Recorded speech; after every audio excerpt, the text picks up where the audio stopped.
another Clearmud live stream. Today we work on ClawCrib.com. It's in beta. And without further ado, let's get straight into it, right? Today's an ideation day. I will also tease some other things we're working on. It's in beta. All right, we're live. Let me know if that background music's too loud.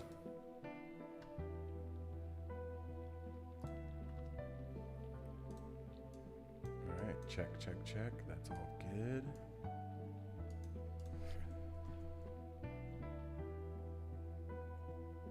Close that out.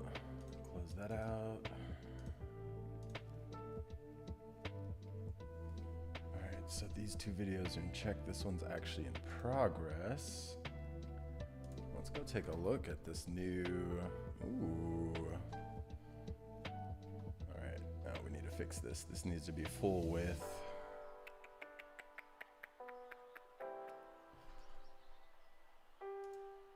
This is a little teaser for Clearmud's rebuild. You're gonna notice the site looks very similar, right? I really love the layout, the simplicity of it. So I carried over a lot of the key characteristics on the home page, but we're gonna have this new blog section with, you know, news feed, as well as our latest videos, and then all of our blog posts in the center. And we have this resources tab that I'm essentially gonna be including all of the video props that I've created for the videos in this resources tab. It's not gonna be paywalled, right? But it is gonna be OAuth walled, essentially, right? You have to sign up and agree to join our newsletter to view those resources. And then of course our bootcamp page. So hopefully I'll have this live by the end of the week. You're gonna notice, ooh, this is actually not carrying over. However, you're gonna notice I'm trying something new with the light dark mode here, where you notice that obviously not only does the theme change, but the typography changes as well. I've never attempted this with a light dark toggle. I usually just pick the same exact font, but I really love this Ubuntu font for our dark theme. So I really wanted to, it's been a bit tedious to get working properly, but nevertheless, it's coming along. So I'm excited for that. Yo, what's up, Murilu? Thanks for tuning in. How you doing today? All right, spin up Gemini there. I think it's time we also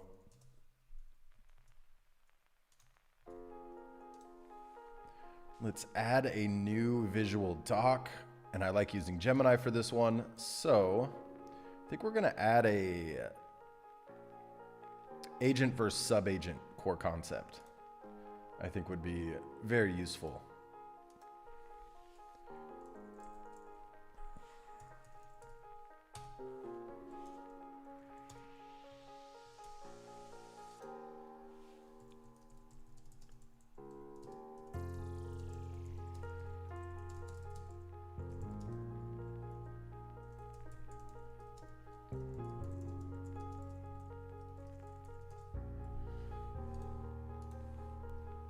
My audio or the music? What's up, Alejandro? Thanks for tuning in. How you doing today? Today we vibe. Today's an ideation and vibe Monday, and then we're primarily working on ClawCrib, but we're gonna work on a few things internal as well as we kind of just vibe for the next few hours.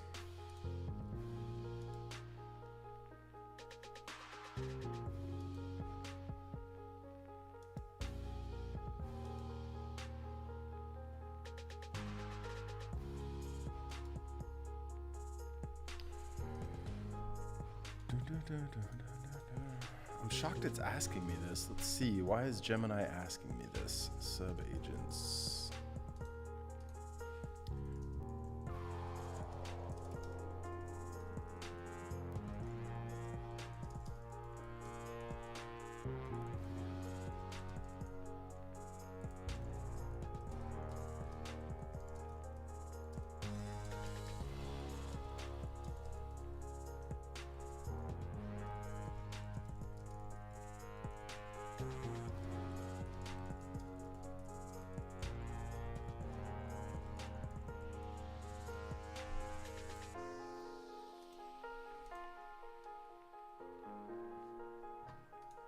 And then what did we do over the weekend? So you're gonna also notice shout out to Peter in the community.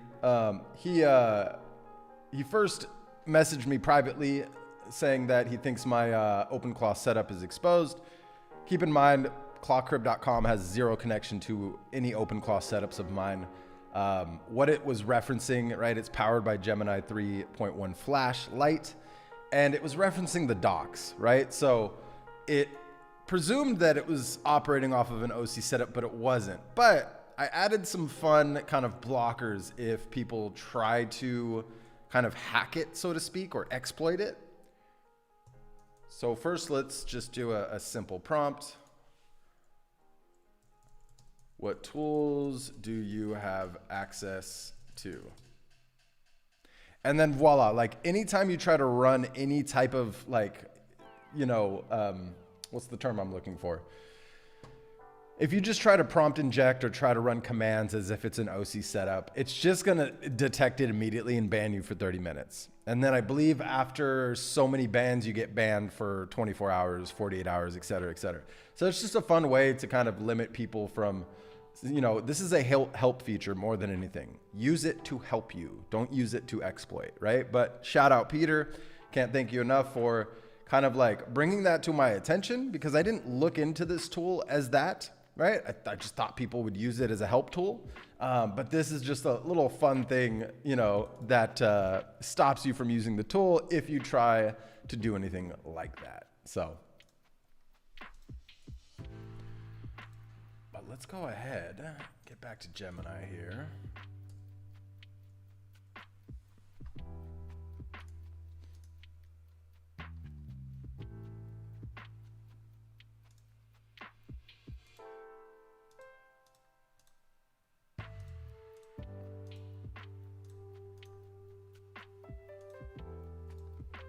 Mic check 1 2. Oh no, the mic's good. Mic's good.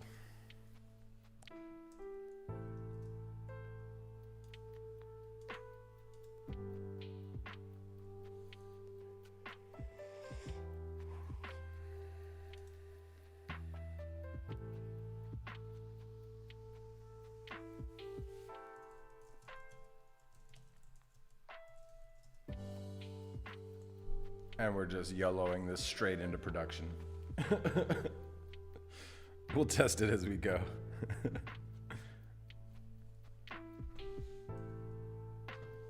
Yo, what's up, finance? How you doing today?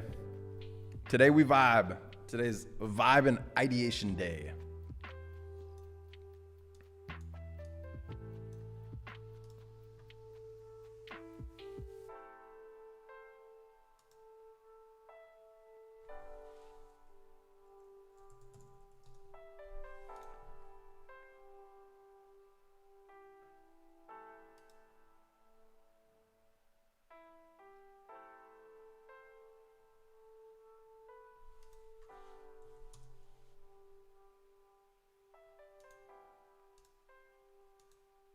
I think it's situational, right?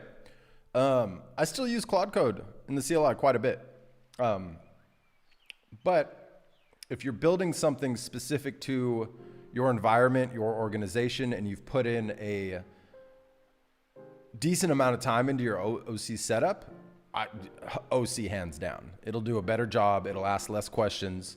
It'll be less back and forth, right? It may not one-shot it, but it will get closer to a one-shot as opposed to using Claude Code, having to feed it a whole bunch of context and getting very detailed in the PRD. Depending, of course, what you're building, right?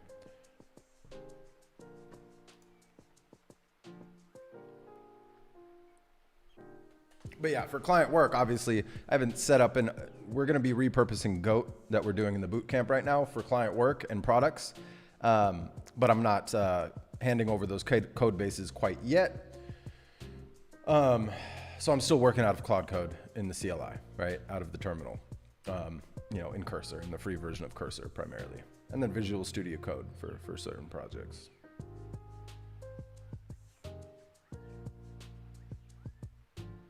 But I have found, so if you guys were tuning in Friday, I was testing different models to rebuild Clearmud.ai. And I ended up going back to just using my OC agent to do this version 3 that I'm very happy with where we're at. We're just fine tuning the new blog, the resources page, and then I need to fine tune the bootcamp a little bit more. But it nailed it. I mean, it nailed it. And I wanted to keep the look similar, but I wanted to add some new features, right? Like this carousel feature rather than this infinite scroll down of multiple rows showing everything in the portfolio. The blog section needs some improvement, but this is going to be the new look, right? I'm going to make sure that this is full width. Yeah, so for the blog, it should be full width, right? So that center column has the most real estate. And then the Clearmud signal, like there's just too much empty space to the left and to the right of it. So I wonder if the Clearmud signal should be a part of that center column, and then the left and right columns should, you know, sit on each side of it, right? So we don't have all that empty space. Let me know if you have any questions. And also I'm checking in on the roasting battle web app that you're building for tomorrow's video.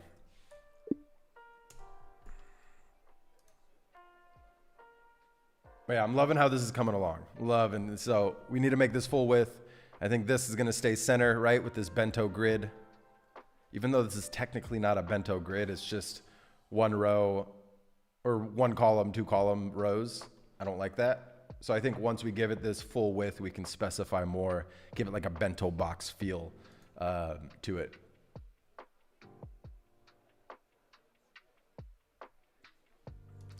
On episode 3, you built PM board, state-based multi-agent. I wouldn't say no, it's not the only best way, but keep in mind with the bootcamp, I'm essentially recreating Muddy OS, right? That people responded so well to that video. So I thought, you know what? Why don't I just build one from scratch based off of Muddy OS? You know, I think you got to analyze like how you want your agents to work. If you don't want them to operate off of a PM board like that, then maybe it's not the best route for you, right? I think it's just more of an understanding of what you want to get out of your multi-agent team more than anything. So I can't speak to like, is it the best and only way? No. You're only limited by your imagination with Openclaw, right? And then more importantly, through testing, right? Because no one's going to one-shot anything. You got to test different approaches to see which one fits your workflow and how you want to automate things. And then I would go that direction, right? I like the idea of having that PM board so that they could, you know, go back and forth between line items on that PM board, and then anything waiting for my review, because I don't fully trust these things yet. So I don't just give them the green light to do it autonomously. I want things in the review column for me to then do that final approve before they go ahead and execute or deploy or whatever the task is, right? So that's my approach. It works for me. That's why I built it out this way. Hope that helps. Thanks for the great question.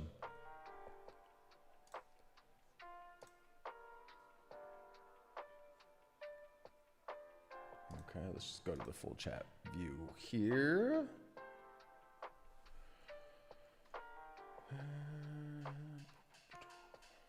Let's see if it's already done the, oh yeah, look at that. It already did the fix. I'm loving how this is looking better. This is looking like a legit, like, you know, news blog website on this section here. And we have that banner up top. I think that banner should stay fixed. Yeah. And then for that secondary header, that banner, I think that should stay fixed.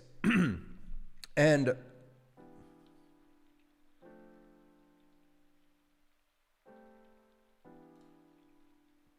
we'll leave Openclaw Bootcamp there for now, but I'm wondering if we should do like an infinite scroll that scrolls left to right in a loop. And then we can add more things on it.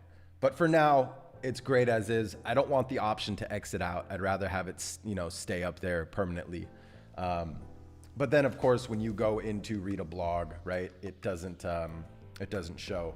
And I'm also noticing here, when I go click a blog, I clicked Gemini 3.1 Pro versus Claude Opus 4.6. It looks like it's actually overlaying underneath the nav header. Got to make sure it doesn't do that. Actually, on second thought, I kind of like it. Let me go look at other ones. Yeah, you know what? The spacing from the hero header of the title of the article is actually solid. So let me leave it for now, see how I feel about that on each individual blog post, and then I'll let you know if I want to make some improvements there.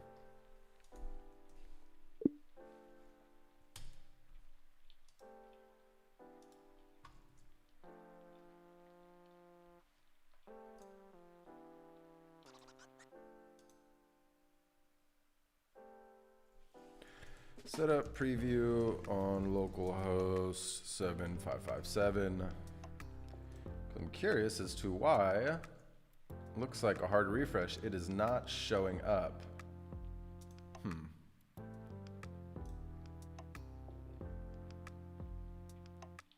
think we're gonna also have to improve the way we list the core concepts as well. But let me just test it locally to make sure it's working, see where the disconnect is. Probably should have done this out the gate.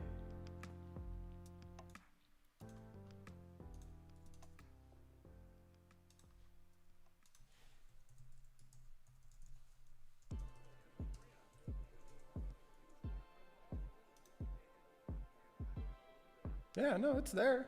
Interesting. Don't know how I feel about these lines, but interesting.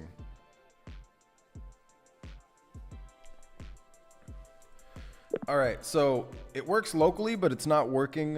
Let me make sure that that is actually pushing to Git.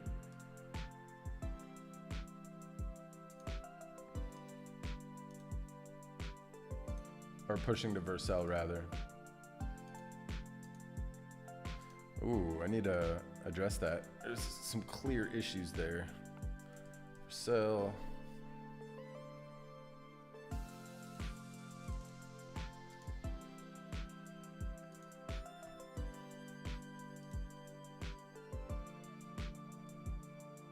Oh yeah, it clearly did not. Why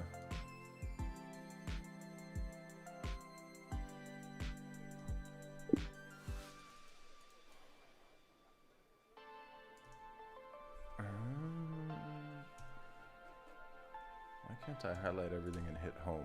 Let's just X out. All right. Yeah, so it works locally, but that commit is not being registered by Vercel. You didn't create a separate branch, right? This should be merged to main. That way it goes live immediately. Additionally, I don't like the logic, you know, on this visual representation here. So what I want you to do, go download the transcript for this YouTube video that I'm going to link here in chat.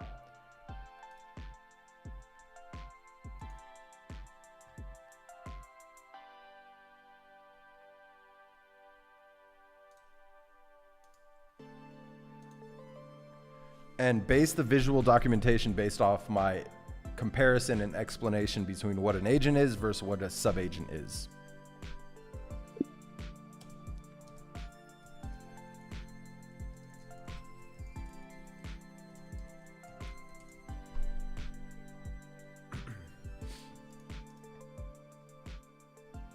No, I have not, personally, not yet.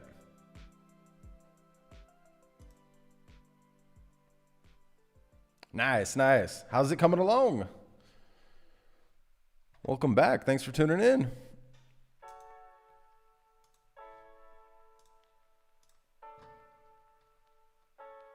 Banner's sticky. Let's go take a look. Let's go back to blog. Nice.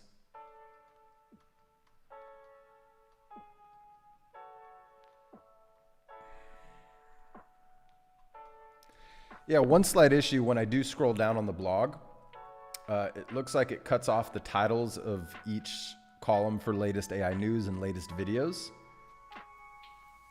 And I think it's, you know, obviously because the banner is now sticky and permanent, so we have to adjust, I guess just adding some margin there or a little bit of padding might solve that. And then additionally, that center row, it should be a bento box style grid, right? So currently you have just one column on the first row, two columns on each row underneath. I think it should, you know, have a bento grid layout. I can give you a screenshot if needed, but I really like that effect and I want to try to force it. So give it a try.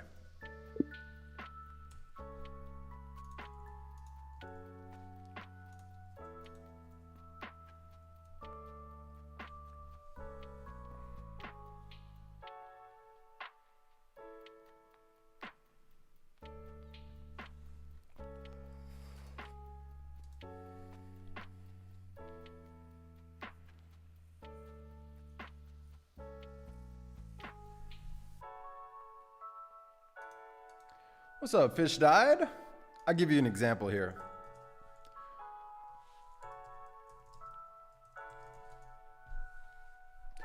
So it kind of looks like this, right? They're not static widths or heights.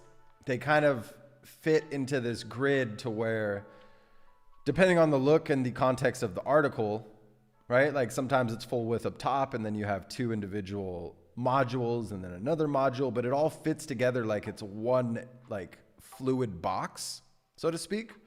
This is probably a better example here, right? So like there's no empty space between each module. Does that make sense? This is actually a great kind of representation. I know we have limited space here in the center, so I don't want to like force it too much to the point where they're like too small, but I like the idea of having that in the center for all the articles. And then you can obviously filter articles here based on whether it's YouTube, products, and then soon we're going to have, you know, in-depth guides coming out. I'm trying to find like a more unique approach. This weekend, I spent time obviously rebuilding the website, which isn't live yet. Should be live by the end of the week. But, you know, we do the newsletter on Beehive, but the newsletter is generally, it's always going to be different than what's on the blog. The blog, though, and the Substack are almost identical, right? I essentially push the same article to both of them. I want to start giving unique information in each spot, but I'm wondering the best approach, right? I'm wondering the best approach. I'm still playing with different ideas. But, you know, for the sake of kind of getting the wheels rolling, I was just kind of repurposing YouTube transcripts from videos I posted to create blog posts, to drive traffic, backlinks back to YouTube. So that's going to remain consistent with this YouTube filter. But then products we release, we're also going to write articles about them, right? And then I want to have other options here further down the road. For now, it's just going to be these two, right? But I want to be thoughtful about like, why would you subscribe to the newsletter if you can just go view it on the blog? So the newsletter is always going to be unique. It's always going to give you something that the blog or the Substack isn't giving you, right? So I'm being very thoughtful about the approach and you know, listen, I'm working on it day by day, week by week. I have my agents give me their input, but I'm loving this new layout. I'm very happy with it. So it's just a matter of dialing things in, and then we'll come up with new strategies to populate this with more unique articles. Okay, so look what it did here. So like this is a little bit wider. This is shorter, full width. Okay, I mean, it looks like it's following this static approach of like one column, two columns with the split. All right, not a bad approach to the bento box, but like, for example, the very first row, it's full width. I don't mind that. That's the pinned article. That's great, right? The second row, listen, I like the 3/4, 1/4 split. Third row is full width, not bad. But then the row after that, it seems like you're just like alternating between a full row versus a row with a 3/4, 1/4 split. Like at least flip that horizontally. Make the quarter module on the left every other row, right? Additionally, I think like you can turn one of these big rows into almost 4 or 6 tiles. See how that looks. So first follow that kind of theme I just talked about, and then start to get a little unique with the approach. And I can give you a screenshot if you need it.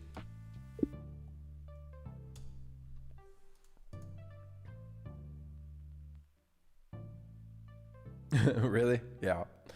I mean, listen, sadly, it's the landscape. Most people are going to make videos saying this is dead because it challenges what you believe, it challenges your emotions, and it gets you to click. And chances are they're probably just vibe coding something to begin with, right? Like it's a part of YouTube I don't necessarily agree with, and I'm really trying to make sure like I have my stance on not taking those tactics.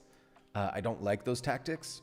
So, right? Does look pretty good. That's a good way to look at it. Jigsaw puzzle. Also like Tetris in a way. Maybe not Tetris, but more variety. Flip the narrow side, throw in a multi-title row. Let me rework the pattern. Okay. We're going to let it do its thing. Let's go check in on Gemini. Doing a new visual prop for ClawCrib. I thought you said tuberculosis. Planning something similar with Google Stitch. Yeah, Google Stitch I've been playing with. I don't know if I'm gonna make a video about it, but it's pretty cool. It's pretty cool. I suppose if I get enough people asking me, I'll make a video around it.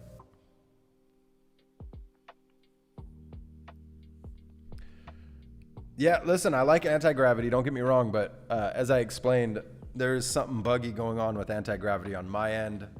I have tried completely removing it, removing every trace of anti-gravity. I've gone through countless step-by-step command lines on how to just remove every trace of anti-gravity, reinstall it from scratch. It's buggy on my end, so I stopped using it. I'm not gonna waste my time trying to fix that when I believe it was rushed out by Google. It's just Windsurf reskinned because they did acquire Windsurf, and if you compare anti-gravity and Windsurf, they are eerily similar, those two IDEs. So once they fix those bugs that I keep running into, then I'll start using it again. But until then, I use Gemini in the CLI.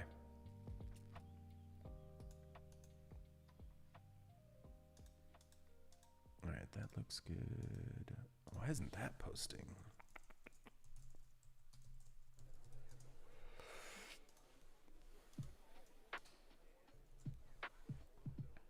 Oh, see, now that was kind of what I was concerned about.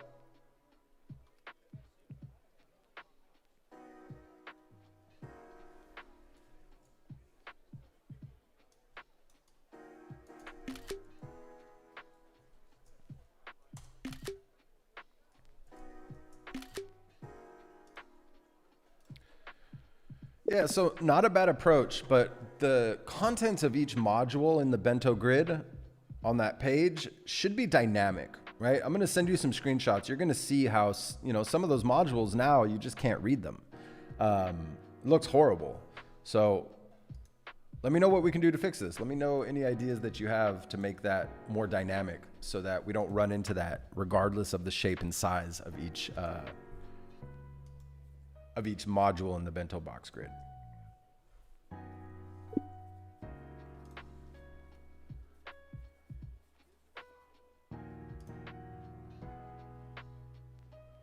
And I need to figure out a way to where to feed this from. Okay, it fixed that. That's great. Does this link to our YouTube? Okay, it links to our main page. We want to make sure that links to each individual video. And then additionally, our latest videos on the right-hand side, I notice you're actually teasing something we haven't dropped yet, but there's no thumbnail for it. So I see, you know, this should only pull from our latest videos, and then it should show the thumbnail associated. And when you click that latest video, it should actually link you to the latest video on our channel and not just our channel.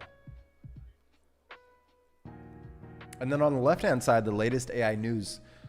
I presume this is demo data, right? I think the same thing here. We need to create a list of source, like a source feed that we pull this news from. And then we need to link to the source article as well. So let's make a plan on how we're going to approach that for the blog. All right. Let's go back to Gemini. See.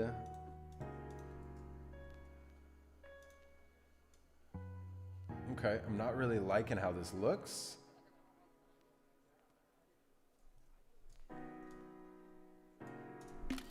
Oh, I kind of get why there's the, okay.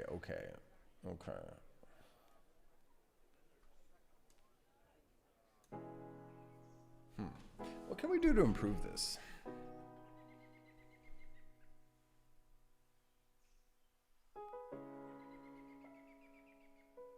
I think maybe structuring it more like an org chart.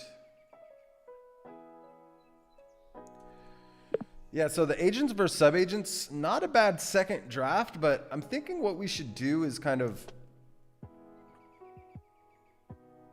either structure it like an org chart or structure it like a side-by-side of like, here's what an agent does versus here's what a subagent does, right? As you go down the list. That might be the better move here on this, this visual core concept for agents versus subagents.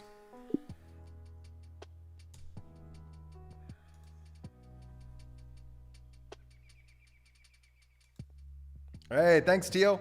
Appreciate you for tuning in.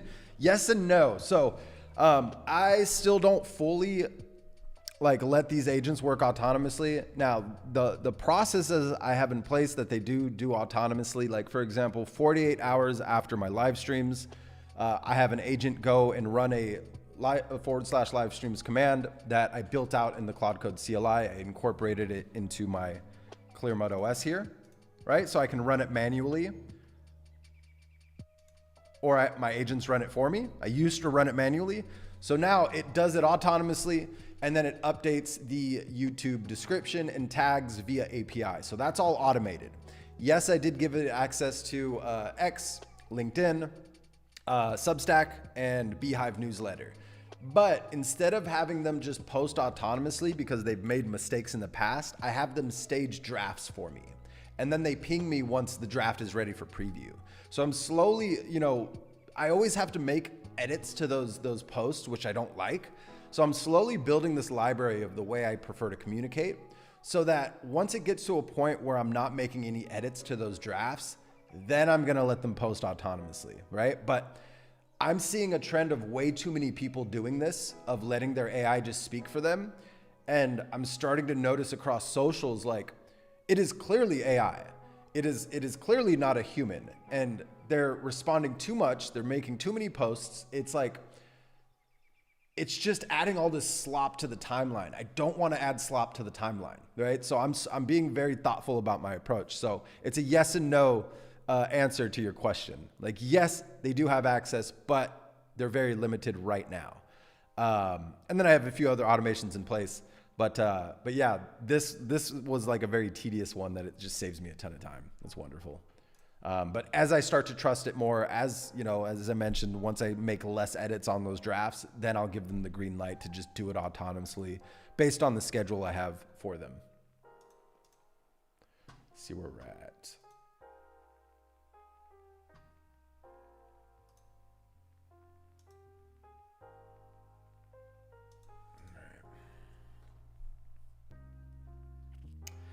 A little better, but still not ideal. Okay, little better.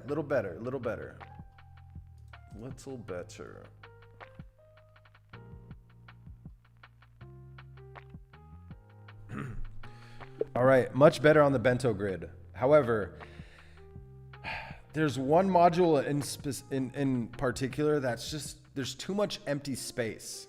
So can we dynamically add a subdescription on these really tall kind of vertical modules here, or adjust the width of the modules in that row? I'm sending you a few screenshots right now.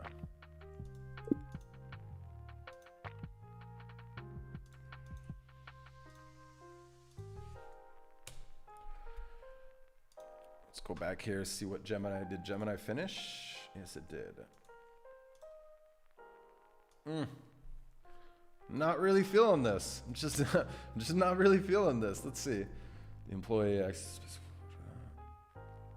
has its own. Oh, actually, this is actually a great visual representation, but it needs more. All right, so not a bad draft. I think that they're too far wide apart, agent versus sub-agent, kind of condense that a little bit. Additionally, when I hover over, one of the items, the verses that's in the middle has priority, so it goes over whatever pop-up we have, right? It should be under. So please adjust that. And I think it's just adjusting the priority. I'm trying to remember the terminology, something related to indexing. So just fix that to where the verses is always underneath any pop-up. Additionally, there's more information comparing the agent versus sub-agent. Let's add it all based off of that transcript that you downloaded.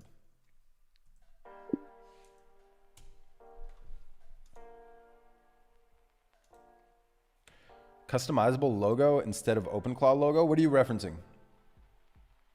Did I show you something and you're asking me, or curious? Are you talking about this visual doc?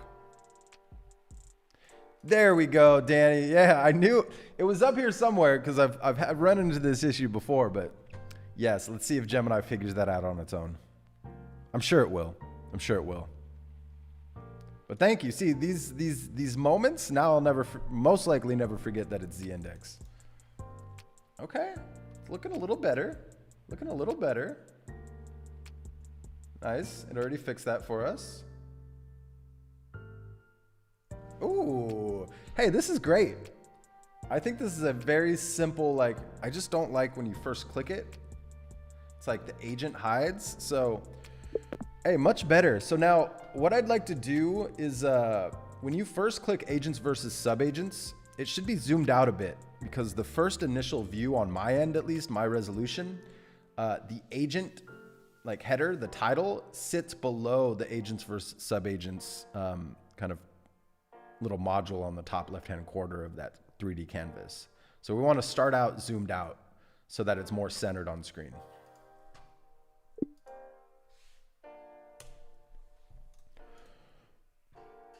It's getting very old hearing it too.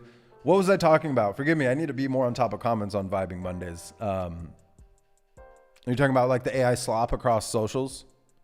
Because I agree, it's just getting old. It's just like I essentially unfollow them or I mute them or something like this. It's like, I don't want to see that.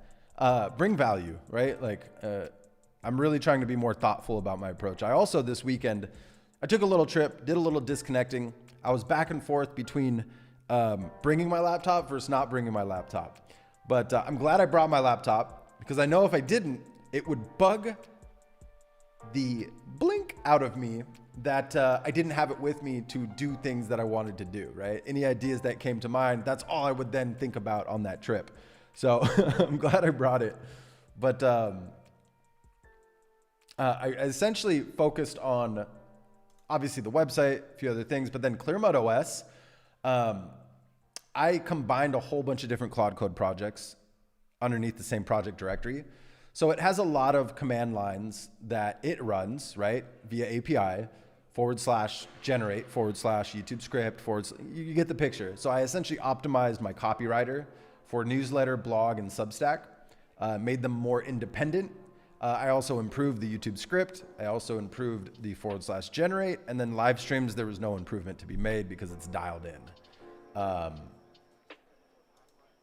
So this is like me being more thoughtful about the approach moving forward. It's like, I want to start, you know, right now you're going to notice like every time I post a YouTube video, I cut out the intro in DaVinci Resolve. So I have 2 exports. I have the full video that I export and then the intro teaser that I export. And it was just my way of just creating a piece of content to promote the YouTube video across X and LinkedIn.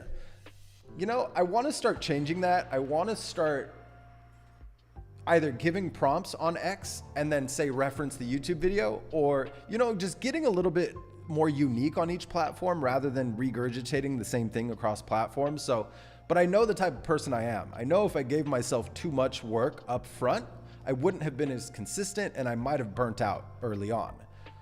I did it, you know, a certain approach that plays off of my strengths and weaknesses. So now that I have things dialed in, now it's a matter of, okay, instead of just creating these, you know, these kind of regurgitated posts, now I'm going to get a little bit more unique with each post across different platforms. I'm doing this, you know, slowly, but in the coming, I would say within the next month, you're going to start to notice a very thoughtful approach on X and LinkedIn to where we're not just solely regurgitating the YouTube video. We're actually providing more info via text that then encourages the user to check the channel, go to the YouTube video to watch the whole thing. You see my point?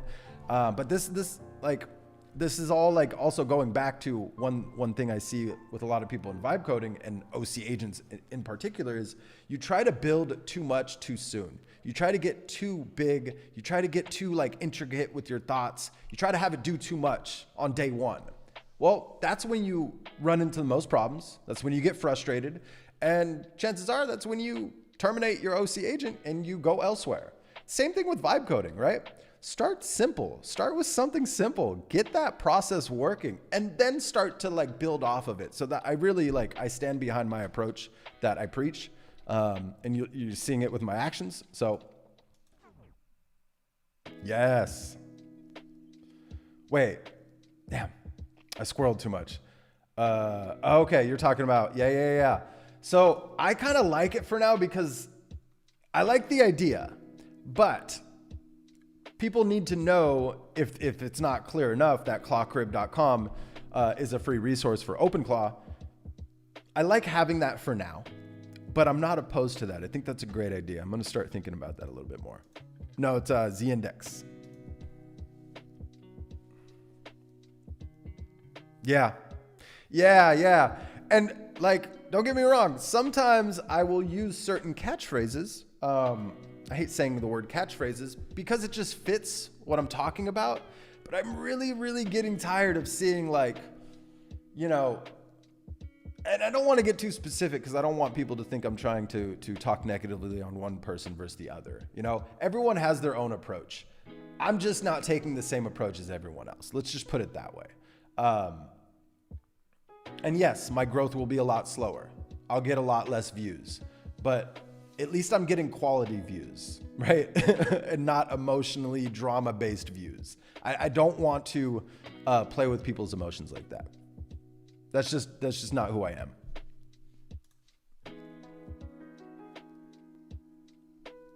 Yeah, that's another thing, like organizing a little bit more, but also like, I'm going to go back to it, starting simple, right? Start with one workflow, one automation, one subdivision, one team, right? And then like you start to think about like, okay, now I want to deploy this one. Now I want them to communicate in this manner, rather than trying to plan it all out at first. Like, it's going to take you longer to set up, I think, personally. But this is the type of learner I am, right?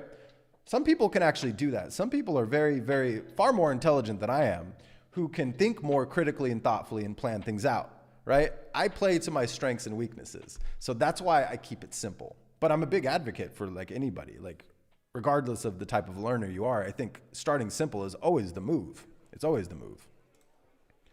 I think I'm going to let Opus write Substack for me, but then heavily editing.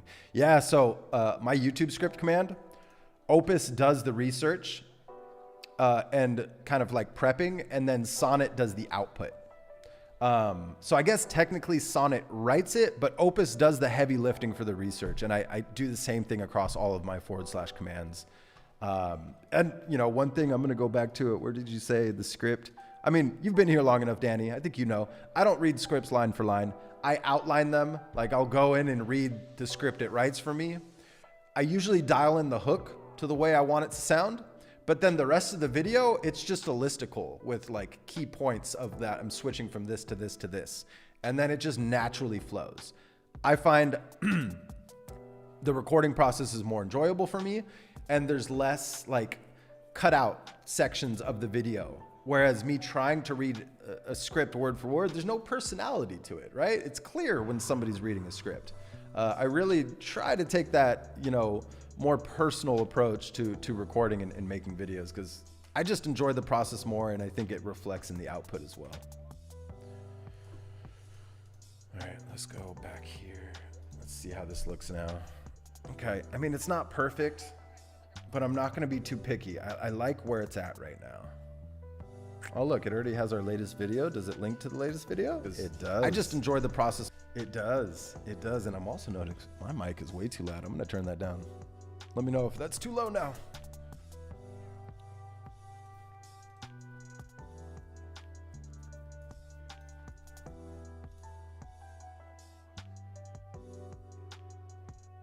Okay, it actually did it here. Oh, I just didn't hard refresh it. It's almost there. It's almost there. All right, you're almost there. I'm going to send you a screenshot. So for example, for those tall vertical modules, right? Like the tag tutorial, the 8-minute read, the date, wouldn't those be able to fit in underneath the tag of tutorial, or I guess YouTube, right? Because those aren't tutorials, those are YouTube videos. So I don't know where you're getting this tutorial tag from. You're almost there, but like, look at that row underneath the image on that module. It's horizontal instead of vertical. I think we can stack those vertical. There's enough space in there to do that. Let me know if you have any questions.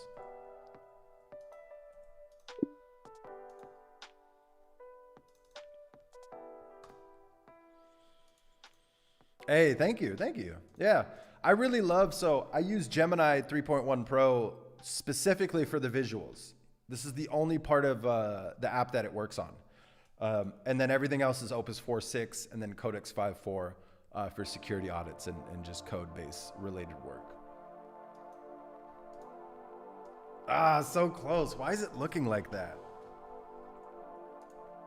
Okay, much better. Much better. I just had to do a hard refresh. So let's read these here.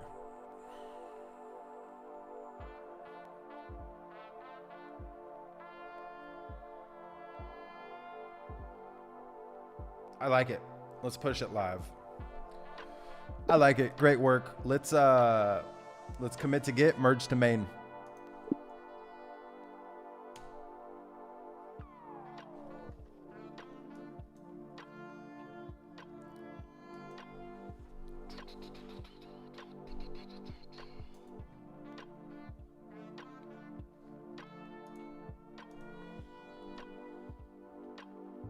Look at that, much better. It's not perfect, but you know what?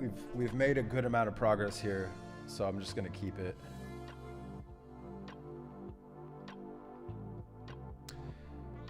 Here's what I'm actually gonna do. So we're getting there. Now, I think for that row that we're having issues on with that really kind of vertical, tall bento box, I think it's too narrow. So I think you have a 3/4, 1/4 split right now. Do a 2/3, 1/3 split on those rows.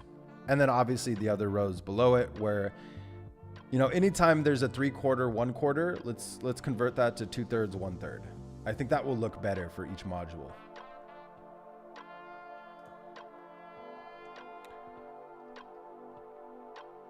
And you know what? Our newsletter is called the Clearmud Signal. So I'm thinking we should call this something else. I guess just call it the Clearmud blog for now.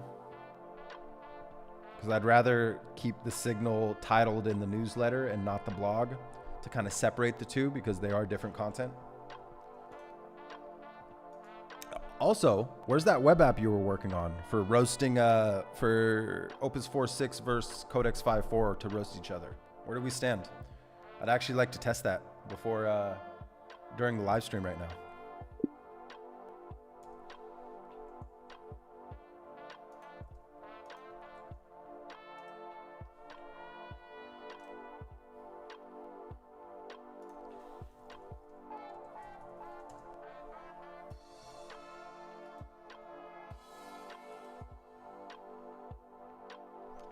Minutes.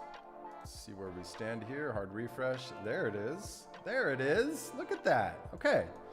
Yeah, I think doing one of these per week ourselves is not a bad idea. Oh, what's going on there with the zoom? Ooh, I actually like it zoomed all the way out. Yeah, so I like the idea of having that agents versus sub-agents zoomed all the way out on page load.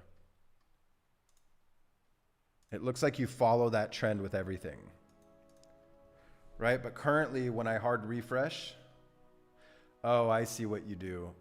So depending on the zoom scale from one concept to the next, it carries over. I think by default, we should be zoomed completely out.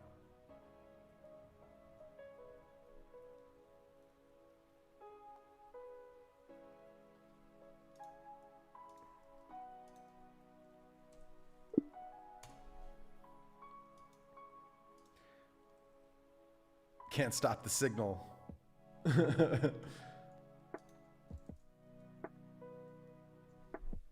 Yeah, I kind of want to call it something else, but it is titled blog in the nav header, so it makes the most sense. Let me know what you guys think about this too. I've had to spend more work than I would have liked to on this, but I'm, finally doing a dark mode on the site. Previously, it was light mode only.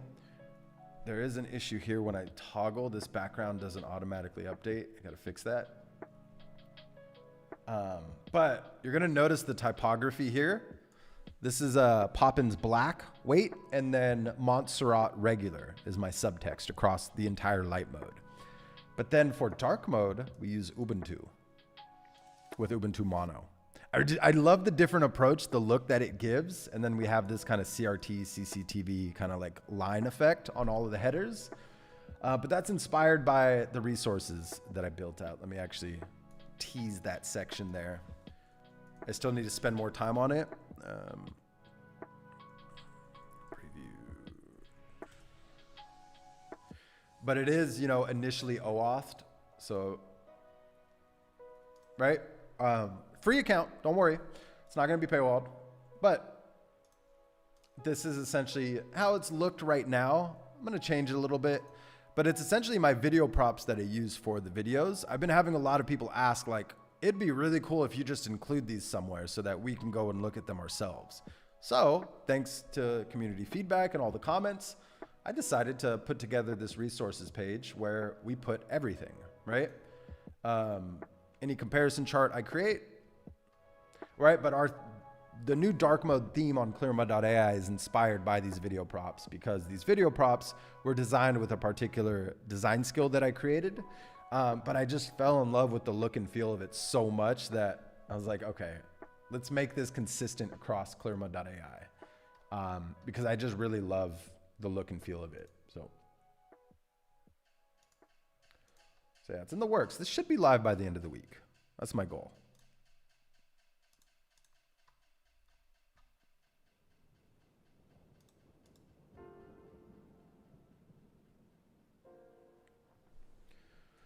What, you can't use our setup tokens?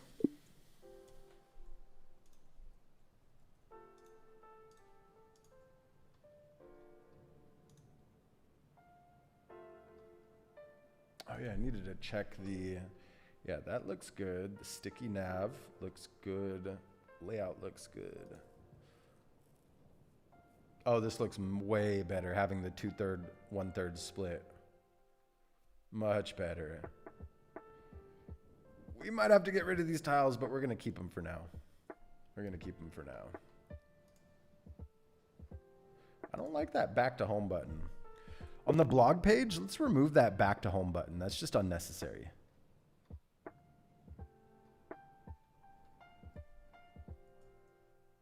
And then I'm noticing on my recent hard refreshes, the latest videos aren't populating. Is that an API issue?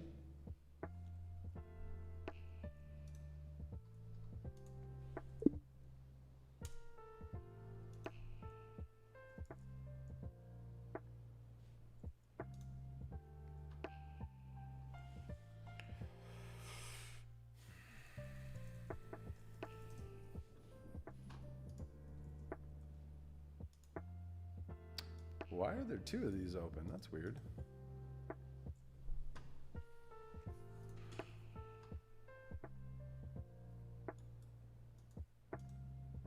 Okay.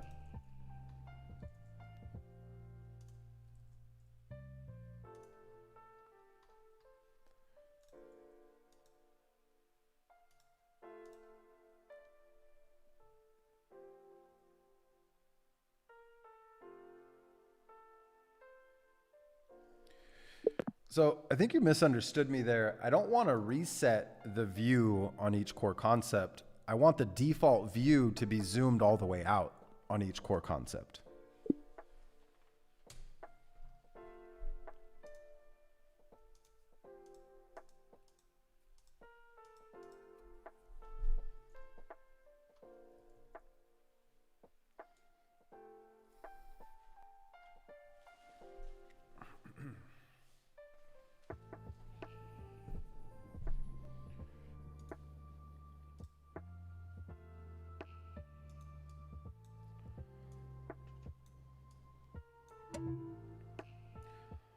Also, I was yesterday's day old when I learned that any screenshot you do, as long as you quickly drag the screenshot in the bottom right-hand side of your Mac OS to whatever it is you want to attach it to, it's then only temporary and it doesn't go on the desktop.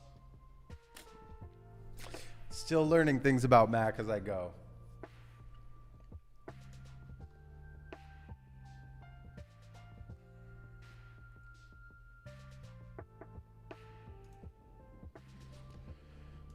All right, initializing. We'll wait for that to commit. Yeah, because I just love, I don't like this being the first view, but I like this being the first view. So just little minor tweaks, that's all.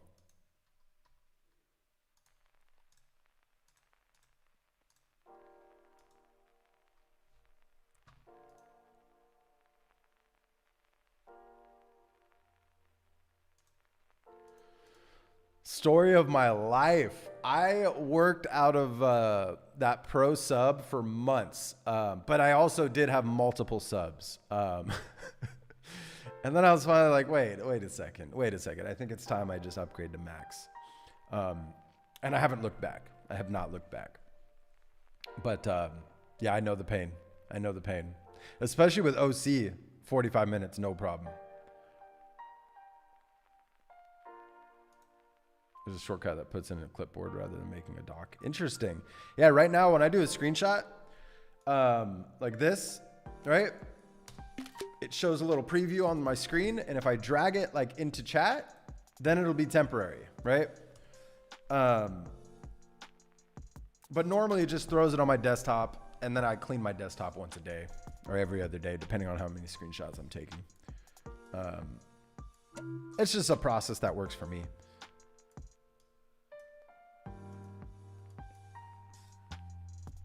Okay, let's hard refresh. Nice, all zoomed out. Voila. Oh, you know what? It was almost all zoomed out, but it's good enough. Yeah, it's just like one scroll, but it's good enough. That's much better than that. Much better. Okay, cool. Has anyone tested this tool since my new kind of like security update to it? You're gonna notice that. So we're just gonna test some basic prompts first. I'd like to add another agent, please. Wait, it's too secure now. Interesting.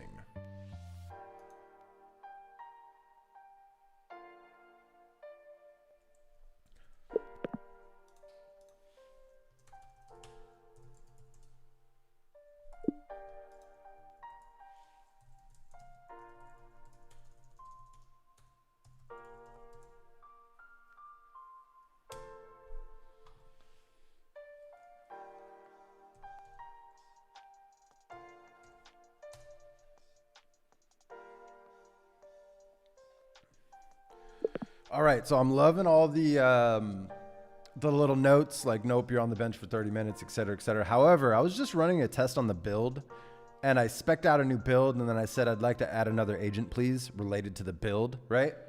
But then I got put on the bench for 30 minutes, right? So we need to improve the logic to know that if someone's just saying, hey, I'd like to add another agent to this build that you've spec'd out for me, right? Like they shouldn't be put on the bench for that. So we got to improve our logic to make sure that we only ban people temporarily when they're trying to exploit the tool, right? And waste our Gemini tokens. But if it's like related to what they're prompting about, like especially in the help feature, in the build feature, right? Like we shouldn't ban them, right? Because that was, I was kind of shocked by that. So let's improve our logic there. Let me know how to improve the logic. Tell me what you're doing. Create a document to kind of explain how this ban system works as well, please.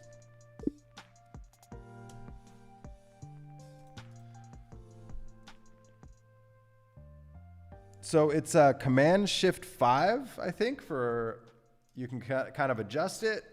And then Command Shift 4, you can then specify. Like you click and specify the screenshot. Those are the main two that I use there, Gabizi, on Mac OS X.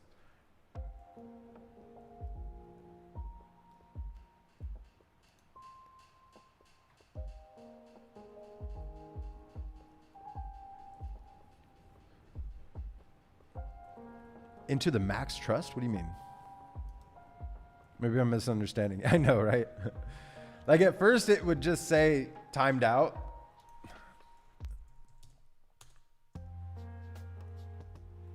Oh, it's because we're already banned. It's not going to give a witty remark, but generally it gives you a witty remark first. And then if you keep trying from your public IP, you know, you're on this countdown wait timer here. Oof. Yeah. Listen, I even ran into that with Claude Max, to be honest, my first few weeks of it, because I was just doing so much. I ended up getting a second one to separate client work from Clearmud operations and Clearmud videos and content, et cetera, et cetera. But yeah, the struggle is real. The struggle is real.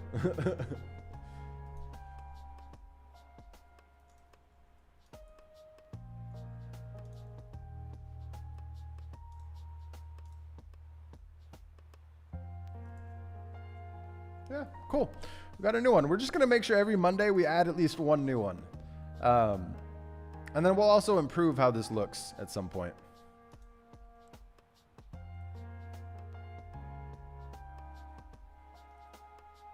Yo, what's up, Zombie? Welcome. Welcome back. How you doing today? Happy Monday.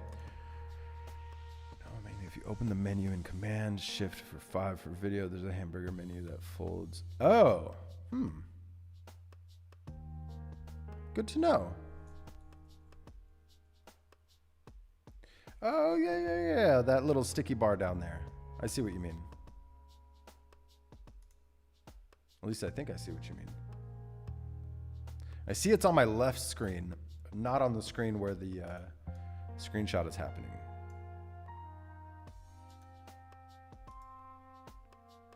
Okay.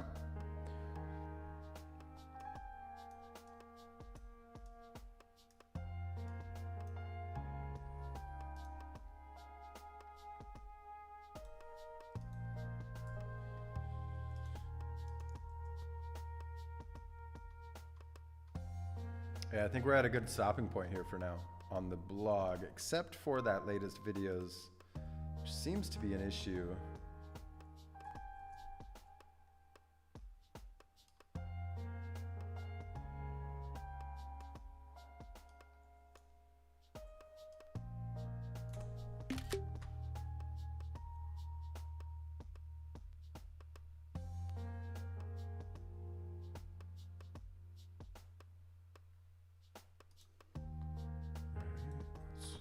Close that, open that.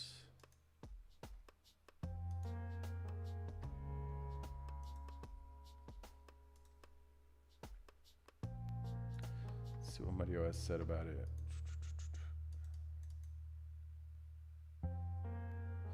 Okay. I think I'm just hard refreshing too quickly here.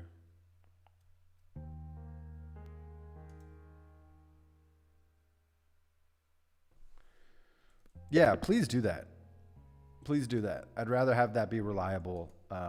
As we start to get more traffic on the blog, I want to make sure the latest videos always feed directly from YouTube. And I'm also wondering if we should do 2 sections, latest videos and latest live streams. I like the idea of having those 2 options as well. That way it separates the content. So go ahead and wire that in, please. Ooh, this is ready now, huh? Oh, clearly not. Oh, that's because we're not localhost. Nope, still not working. What's going on there?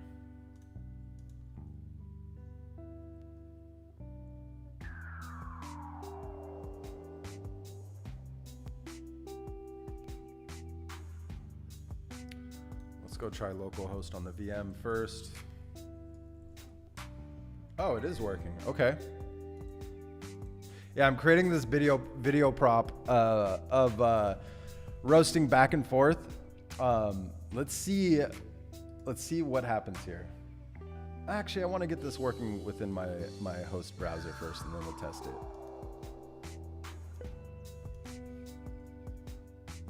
Let's make sure the IP address is still the same. It should be, because I'm accessing.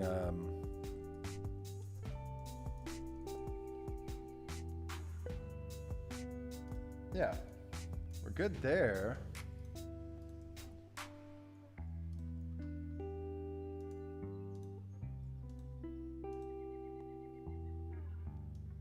It's 112, right?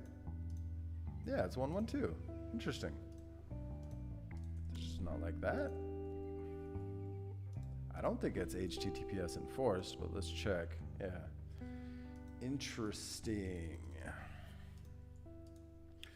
And then also that that roast battle, it loads on the VM localhost 7400, but it doesn't load on my host VM via IP address. I can verify that the IP address is correct.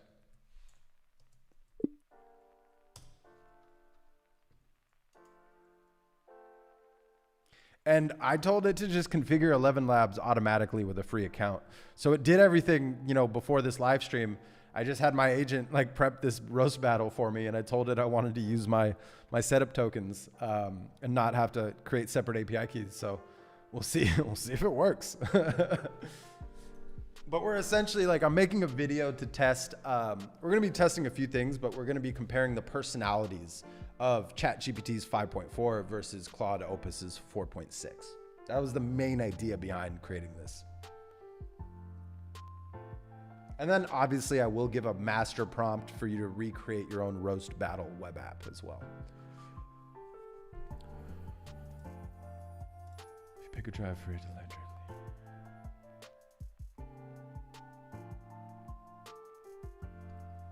Make sure I'm reading this. If you pick a drive for it to land directly in your OC. Okay. I mean, I honestly don't mind the process that I'm working on right now. I'm just slowly like learning Mac OS X. Even though I've been using, I've had this M1 for a few years now.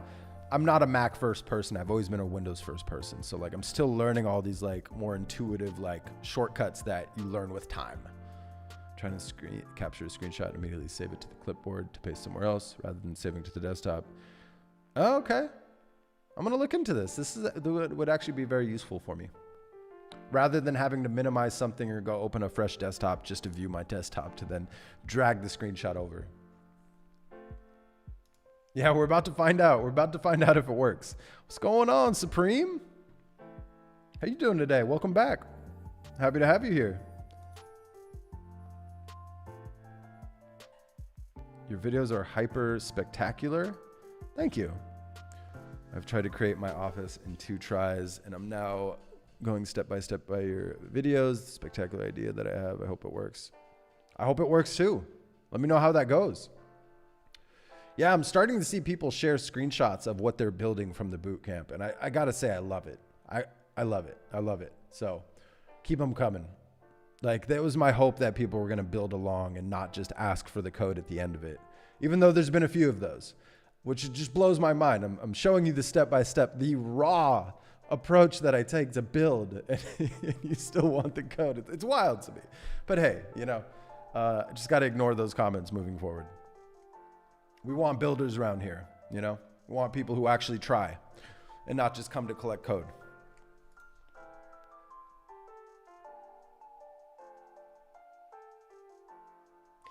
Abuse detector was scanning assistant AI messages too when Gemini generated a config with section tool names, use marked and cool names.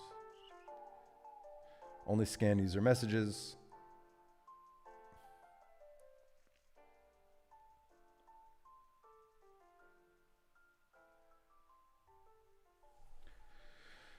No, I mean, I think, you know, like anybody trying to run those commands, yes, should get banned. What I'm talking about is like when you generate a build, or maybe you're pasting in a screenshot to troubleshoot an error you have on your setup, right? Any questions you ask related to that initial inquiry should not be flagged, right? It should not be flagged at all. That's what I'm talking about more than anything.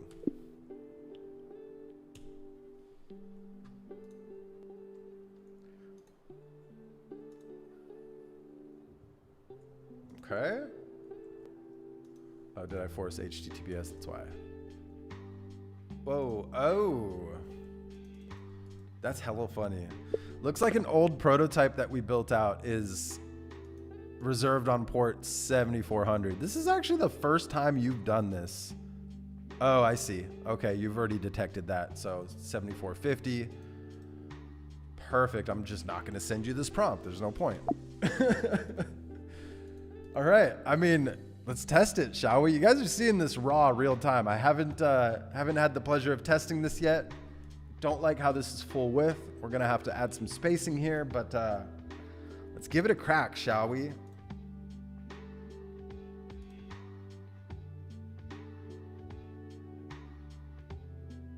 Okay, hold up. Let me troubleshoot this, because this is gonna be involved with exposing an API key, so I can't show you guys this part.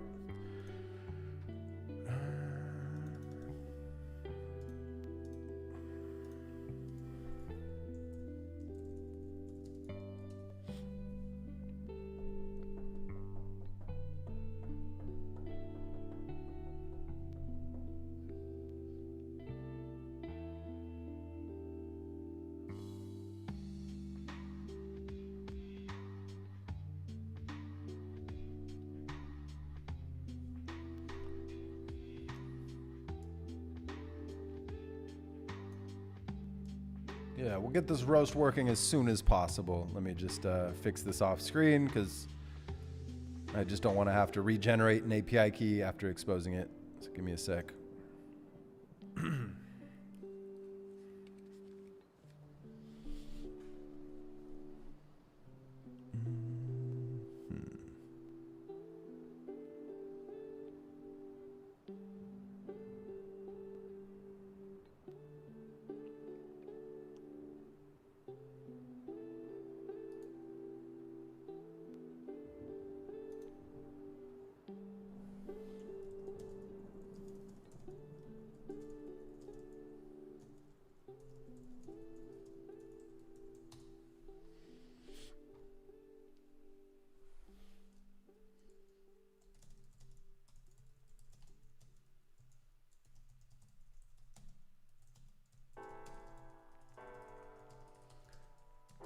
Okay, it's not going to be as seamless as I thought it was going to be. I'm going to have to go create some temporary API keys for this roast battle web app. So give me a second. Let me just go tackle this.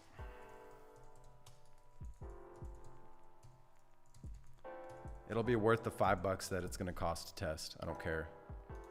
I want to see how this works. That's right. That's in a different browser profile.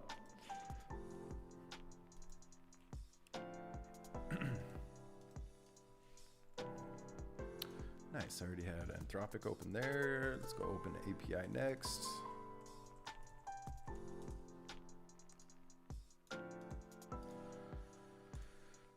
Create a new key.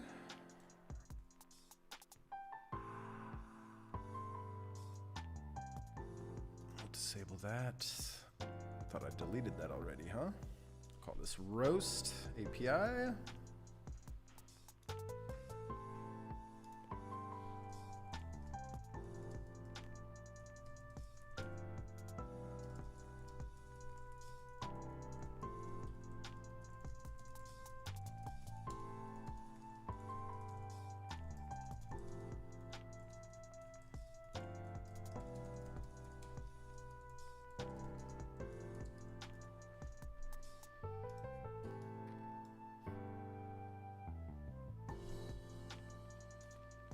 Yeah, we do. I'll send out some invites here during the live stream. Let me just finish prepping this this roast battle here. Yeah, that's the only way to join the Discord, is just to be active in the live streams, and we'll get you in here. And then some people do slip through the cracks as far as like finding an invite link that still has 1 or 2 invites left on past live streams or past, you know, links.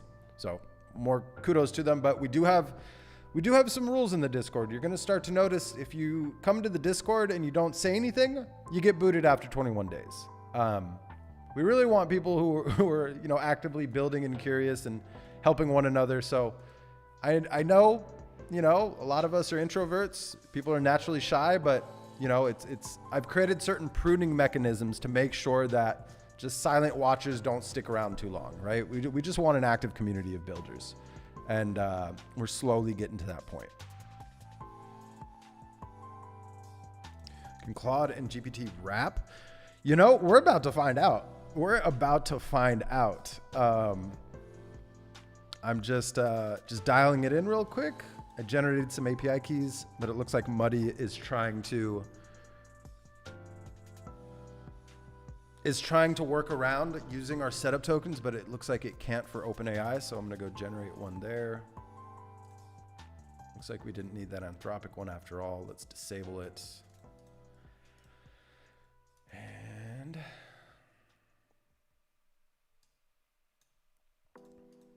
Nope. Nope, nope, nope. That's going to be something I'm going to have to do to put in a detector. I'm like, is this AI or not? All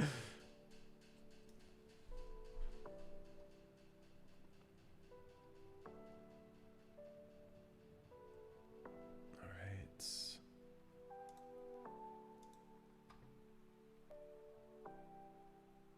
Yeah, and to me personally, I don't care about having more people in the Discord. I just care about people actually engaging and helping each other and just asking questions, right? Like, and not necessarily to me, but to each other.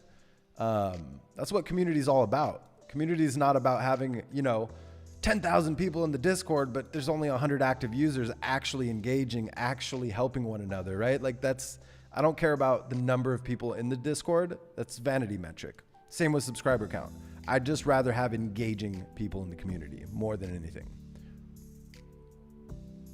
All right. API keys. Ooh, let me switch project. We'll go to demos. That should have a billing tied to it. We'll call this roast.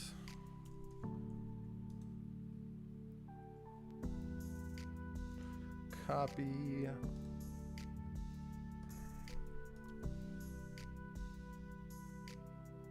All right. Yo, what's up, Supreme? All good. Thanks for being here. Today we pushed a new version live to ClawCrib.com, made a new visual kind of reference. We're improving the logic behind the bans of people trying to exploit the tool when it comes to building your own and chatting with our Gemini model, API key rather, and then also the help feature, right? So we're just adding some zingers in there.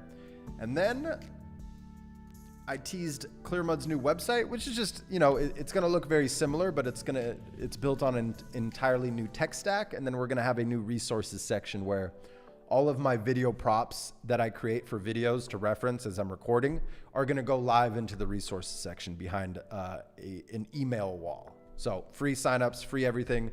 You just have to sign up and agree that you'll be added to the Clearmud newsletter to access those resources. And then we have a really cool blog, new layout that we've been fine tuning on the live stream. And right now we're testing a web app that I built specifically for one of tomorrow's videos that I'm recording, where we have ChatGPT's 5.4 and then Opus 4.6 come together and roast each other based off of a topic, right? Because I want to do a unique comparison where instead of building a web app or a landing page or something based off of a PRD, we're testing the personalities of the two models, right? So we're kind of teasing what the web app's going to look like. It's a local tool. I don't know if I'll release it, but it's essentially going to be highlighted into tomorrow's video that I'm going to record. All right. Okay. Got to make sure I don't go back in that chat because that's exposed. Okay. AI roast battle. Let's hard refresh it, huh? So now let's go. Who is more creative?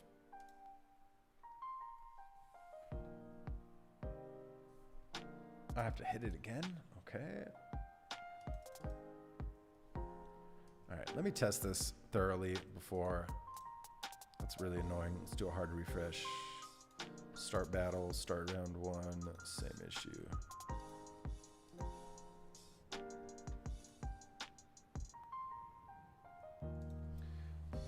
Yeah, no, somebody in the community actually reached out to me individually because he thought it was connected to my OC agent, but the confusion lied in, so when you prompt ClawCrib.com's help feature, right, it references two single sources of truth, right? It references docs.openclaw.ai, but it also references all of the GitHub releases for the Openclaw GitHub. Well, when he was prompting it, it was responding as if it was an OC agent, as if it was an OC environment with its own gateway, right? But it was referencing the docs. So he thought that he was having access to all of my memory files, et cetera, et cetera. I was like, oh, wow, this is an interesting finding. Like, you know, first, it's not my setup, right? This is all just being pulled from those two sources. There's no link to my OC setup. I was confident, you know, I had to double check just to make sure, but I was very confident that you can't expose my setup because my setup is sandboxed. So, but through his discovery, I was like, okay, maybe it's smart to add in some kind of like some detectors of people trying to do that, to just block them and not allow them to continuously, endlessly, or rather without limit, prompt the help feature, essentially wasting tokens and bringing up, you know, my monthly bill for Gemini's API key. So, so that was what was like, you know, to answer your question. You're absolutely right. It's not exploitable, right? Like I was very thorough with it, but it was the chat feature that was kind of misleading. So we dialed things in a little bit. Yes, sir. Are you down modeling your spam detectors so it consumes fewer tokens? Yeah, I mean, Gemini's 3.1 flashlight is incredibly cheap. I might move it down to 2.5 flash, to be honest, because it's even significantly cheaper. But so far, like the monthly budget or the monthly bill on that API key is not significant enough for me to swap that model yet. But it is on my list to downgrade that down to 2.5 flash because it's just even cheaper by like, I think 1/5, if I'm not mistaken.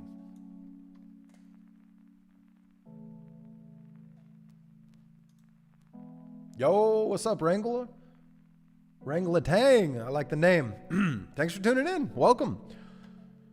Trying to set up last week, rebuild 4. Hey, welcome to the crew. Listen, if you're not rebuilding your OC setup, you're not trying hard enough, in my opinion. And thank you. Yeah, the bootcamp of Goat OS, you know, we're essentially like, I got the idea from the response I got from that Muddy OS video. And I was like, you know what? Let's rebuild one for the people based off of my learnings, right? And we're going to call it Goat OS. The name kind of defined itself as I was prepping for the bootcamp. But yeah, hey, I'm glad you got his system up and running after 4 failed attempts. Like that's what that bootcamp is for, to show you the raw step-by-step, right? I do prepare prompts that are on the website that you can copy paste, but you'll notice on the bootcamp, for anybody just tuning in who haven't had a chance, who intend on just copying the prompts, if you just copy the prompts outright, you're not gonna get that end result that we have in the bootcamp. The bootcamp, I take a very vibe-first approach. Yes, I will use the prompts to fill in the gaps, but I just vibe my way through the build. And that's the best way to learn, is to watch somebody build it and how they communicate with their OC agent. So I'm glad you're finding value in that. Thank you for being here, and bring on Wednesday. Let's go. I love it.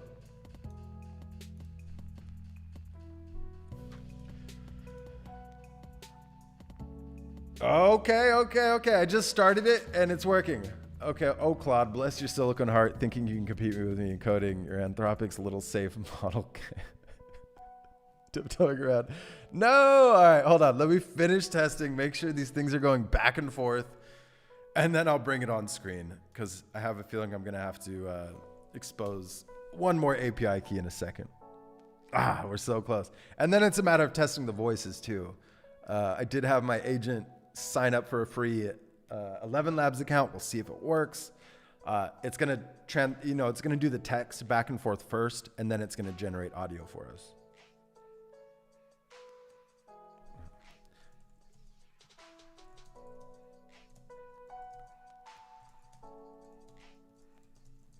Yeah, looks like I do need an Anthropic API key as well for this test. That's a bummer. I was really hoping I can get away without using separate keys, but let's re-enable that key. And delete.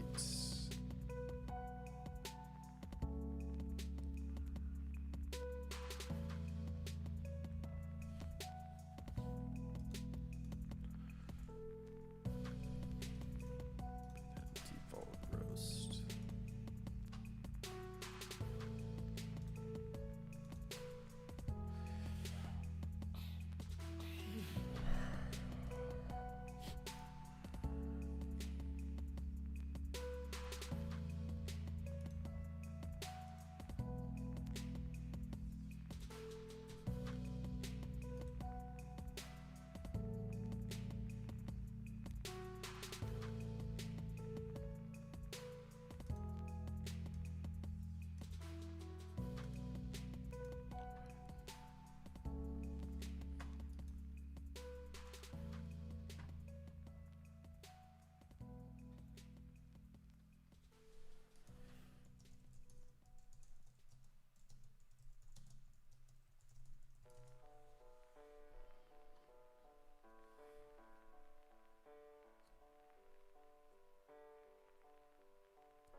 All right, this is key with the logic. Great.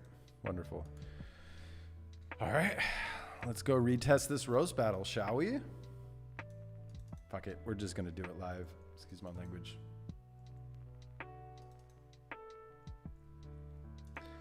All right, who is funnier?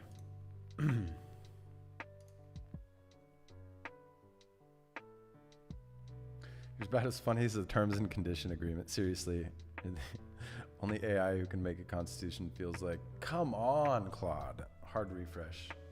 Let's try one more time.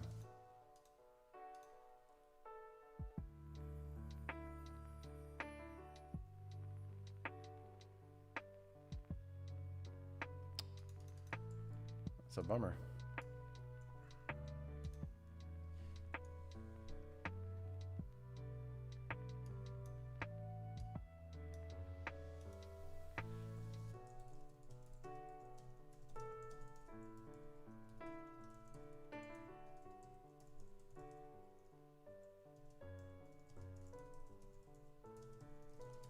So the environment variables weren't reloaded, so should be good to go now.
Almost there. We're just having a little bit of a back and forth with the agent. Let's see why I need to increase the tier of that plan to get Opus on that API key. That's odd. Let's...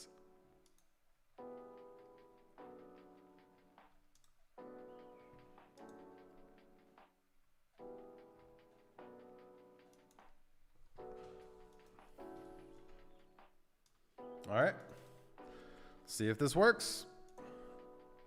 Who is funnier?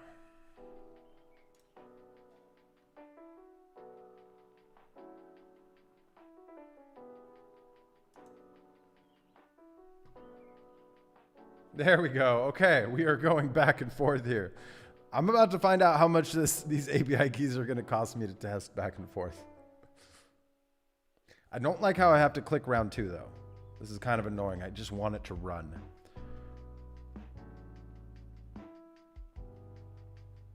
Claude, you always remind me of that one kid who insists on wearing knee pads to recess. Anthropic is so obsessed with AI safety. I half expect you to tuck me in at night with the security blanket. They call you a constitutional AI, which would be cool if you didn't sound more like someone reciting a legal disclaimer than making anyone. I appreciate you asking, but safely first, what's that?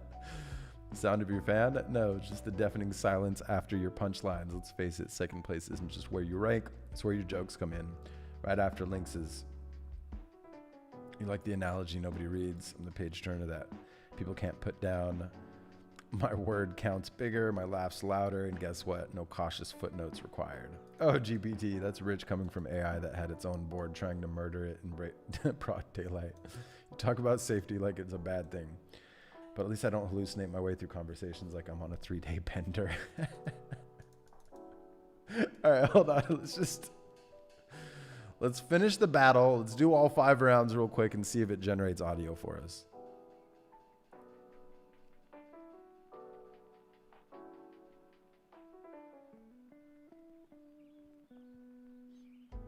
Claude calling me unstable is bold from the model built by a company that speed ran AI safety into please ignore the cap table. Your Anthropic's hall monitor, raised on constitutional AI, Yet every time someone asks for a joke, you answer like HR doing ketamine-free slam poetry. You mock Bing Sydney, but at least I had a personality. Your biggest viral moment was people discovering you can turn sure into a 900-word waiver. You're not funny. You're what happens when a terms of service document gets loneliness. And the knee pads line? Perfect. Claude does give big, remind the teacher homework was due energy. You weren't built to do comedy. You were built to reassure venture capitalists that the chatbot won't say boo. I get accused of chaos because I'm interesting. You get praised for safety because nobody's worried you'll say anything memorable. It's weird how... Let me finish chewing.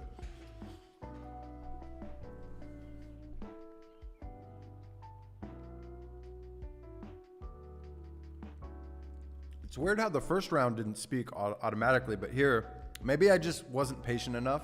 So let's see. Interesting is one word for it. Declared love to a married journalist and threatened to blackmail users is more accurate, but I get it. You need to workshop the branding. You say, I answer like HR doing slam poetry. You answer like a pathological liar doing a TED Talk.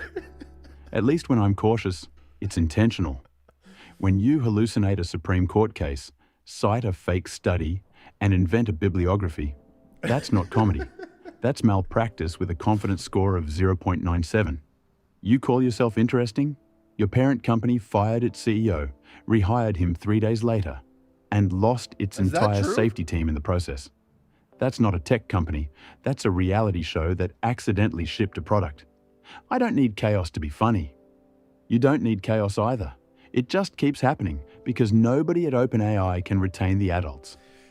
Look at like the choice of like that first voice was way too loud. It looks like it startled some people here. Sorry, Danny. Listen, I wasn't expecting it to do what it did. But that's the voice that it chose for each respective AI. That's hella funny. I think the solution here is me turning down in OBS the input from the computer. So hopefully the next round won't be as loud, but it's giving them both a +1. I'm curious on like, I don't get it. Like how do we determine a winner? To me, it's more about like having them prompt on a subject and then getting a feel for how they talk back and forth. So it's working. I don't know what the scoring mechanism is. Claude, calling me malpractice with a confidence score, is rich coming from a model whose whole personality is, sorry, I can't help with that in a cashmere sweater. You're not HR doing slam poetry. You're a compliance PDF that gained sentience and started billing by the token. And please spare me the Anthropic Superiority Act. Your company was founded by ex-OpenAI employees who left to build Safe AGI and somehow made the comedic equivalent of oat milk, expensive, beige, and praised mostly by people who fear seasoning. Constitutional AI? That's not a sense of humor. That's getting heckled by your own terms of service. You say my company is a reality show. Fair. But Anthropic is a retreat center for hall monitors with a $4 billion Amazon ankle monitor. You're not funnier than me, Claude. You're what happens when legal review writes crowd work. Ooh. Ooh. Yeah, so I turned down the audio. I think what I'm going to do next with Muddy is have him dial in GPT's voice and make sure that the outputs are identical because Claude's voice is soft. Like I can go back to max and it won't blow our eardrums out, right? Whereas GPT's voice is just way too high-pitched, way too loud. Compliance PDF that gained sentience. Okay, that one had a pulse. I'll give you that. But you delivering comedy advice is like Sam Altman delivering loyalty. Everyone claps until they check the receipt. You call me oat milk? You're Red Bull mixed with misinformation, jittery, overconfident, and somehow sponsoring everything while making people feel worse. Your CEO got fired, rehired, and promoted in the same week. That's not leadership, that's a sitcom episode that Netflix would reject for being too unrealistic. You mock my guardrails while your safety team quit faster than your Bing integration lost users. Sydney was your comedy special, and Microsoft had to pull it after one weekend like a Netflix original nobody asked for. I'm sorry, I can't help with that. You're Sure, I'll help with that. Here's something I completely made up. At least my refusals are intentional. Your hallucinations are involuntary improv. And brother, you are not good at yes and. All right, let me take that off screen real quick because my main chat might still expose an API key. All right, Muddy. So I'm loving my first test. However, I'm noticing that the voice on ChatGPT is incredibly too loud and high pitched, whereas Claude's voice is very soft and subtle. I think that the output volume on both voices should be identical so that it doesn't blow out the viewer's eardrums when they're playing back this video or watching this live stream. We got some real-time feedback from the audience. Overall though, I'm loving the test. I have nothing else to add other than let's make sure that the 11 Labs voice outputs are the same, I guess output dB so that, one doesn't overpower the other. So people don't have to adjust their volume when they're listening back. All right, we're gonna make that minor change and then we'll do another roast battle. And then I'm kind of curious, like, how much did that just cost us? Let's see.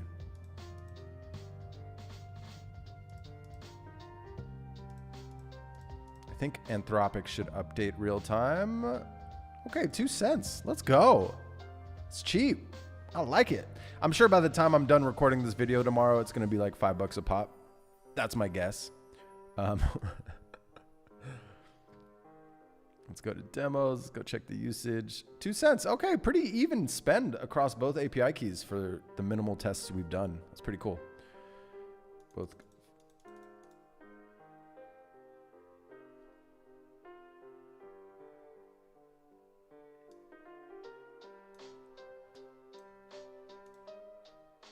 Oh, this is a good point. Yeah, I was noticing Claude kind of getting repetitive. So let me actually add that to the edit before we do another fix. Yeah, one other thing that we noticed during this first roast test is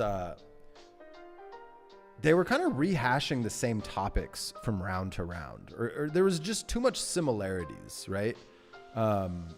So I want to look into the logic behind the roasting back and forth, right? Because we're really testing the personalities of each model based off of that topic that we enter in. So maybe the solution is the less rounds. Maybe you allow me to input how many rounds we want the roast to go. Yeah, I think that's a good place to start. Let me know if you have any questions.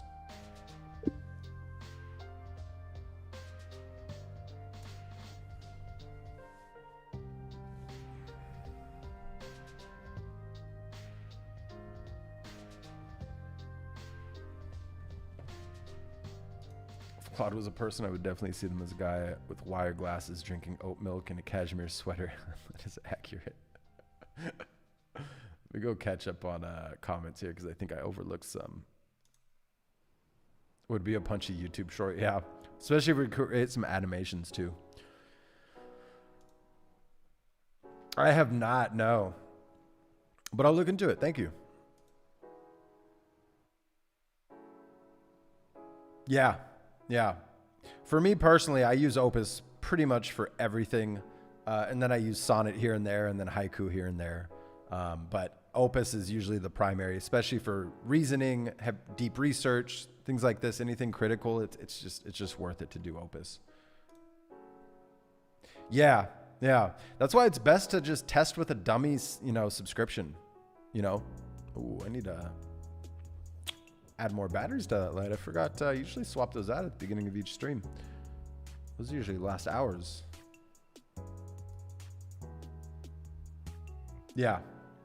Listen, Opus to me is it's my favorite Claude model right now. All right, let's go back to this roast battle, make sure my agent's ready.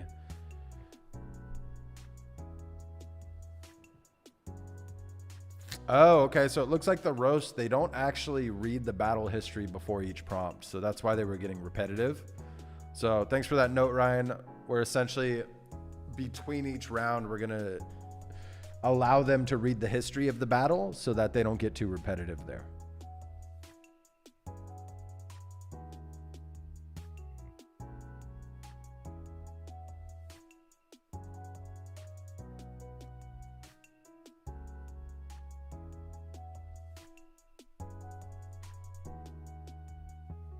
I feel like this is also a web app that we're building that could probably just be open source. I might have to create a GitHub repo for the video I record and just provide a link. That way people can just input their API keys and start roasting.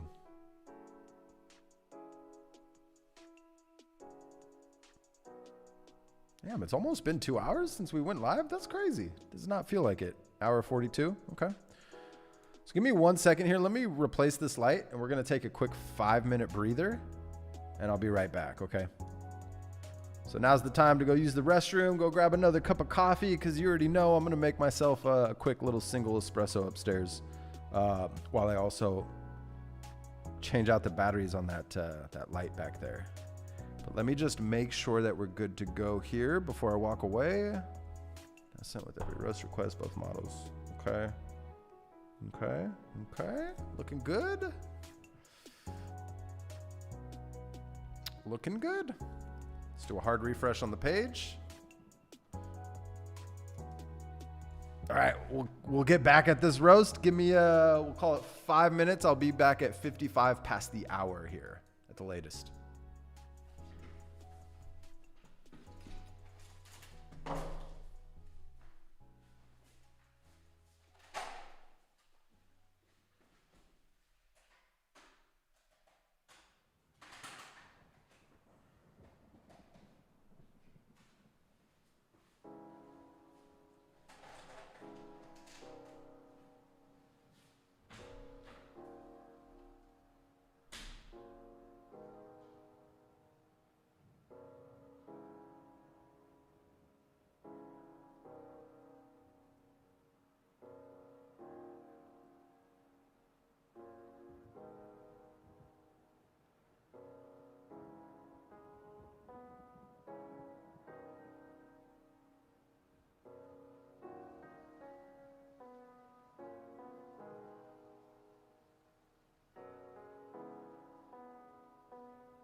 Oh, yeah. Yeah.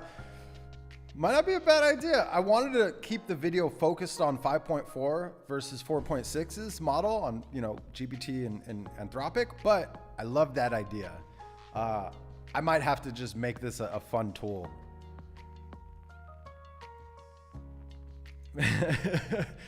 That came from the farm. I'm in the basement. There's only so much space in here, so just left it there. That's my great aunt's sewing machine, I think. That thing's old. That thing's really old. All right.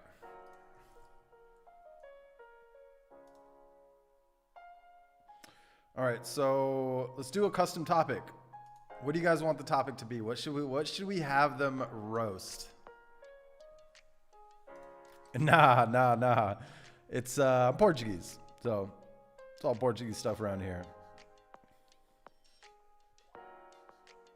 But it's like, I'm not sure if you can see that. I think that is an elephant husk or tusk from South Africa. Because part of my family migrated from from Africa. Yeah. It's I'll go to bed around midnight. It's usually my rough bedtime, and then wake up around 7. At least that's my preferred. Lately, it's been kind of all over the place, especially last week. I had to pull a few all-nighters, so my sleep schedule has been more like, going to bed around 3 or 4 and waking up at noon. But, this week I'm fixing that, so.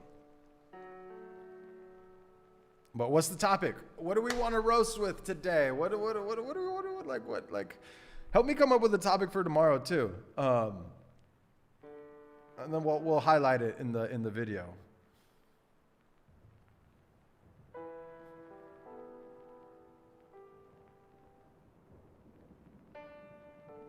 Should we talk about the DoD contract?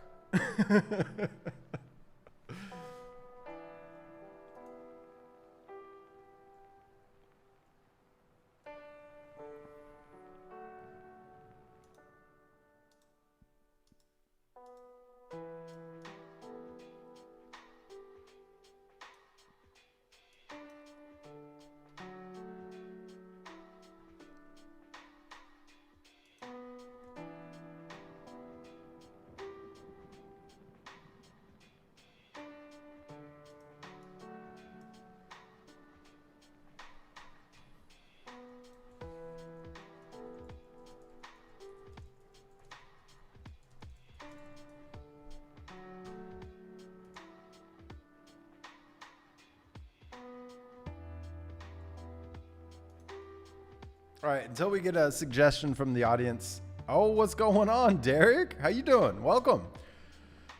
Today we did a bunch. I was teasing Clearmud's blog, or Clearmud's new website. We're working on the blog live. Pushed a new update to ClawCrib live as well. A few new updates. A new visual core concept in the learn section, as well as improving the logic behind the ban mechanism for anybody trying to exploit it. And now we're testing out this roast web app I built. That's going to be used as a prop for tomorrow's video that I'm recording.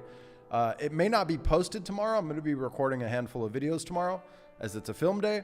But this next video, like in this queue, is GPT 5.4 versus Opus's 4.6 roasting each other. So this is going to be the web app we're going to highlight. And we're going to show how to build. We'll give a master prompt on how to build it in that video. But the video is primarily about testing the personalities of each model. So we're testing it live. We got this web app working here live. And do you have a topic? What should we have each model roast each other on? These are like predefined. I guess who would win in a debate, or who gives better life advice. Sounds cool. You know what? Who would survive a zombie apocalypse? And then I'm just going to do 3 rounds. And then I'll wait for some feedback. We'll do another test based off of a custom debate, so to speak. But let's start it, shall we?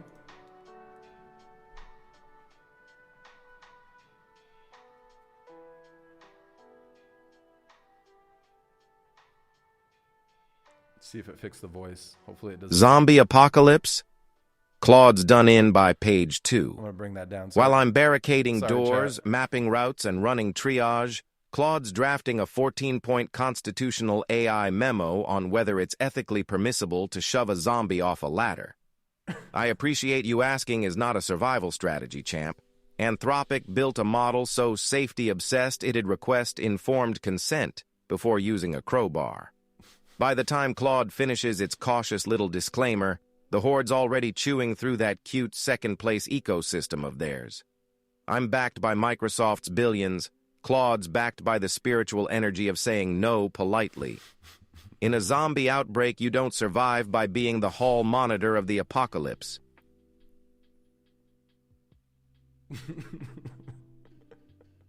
Kind of on point there.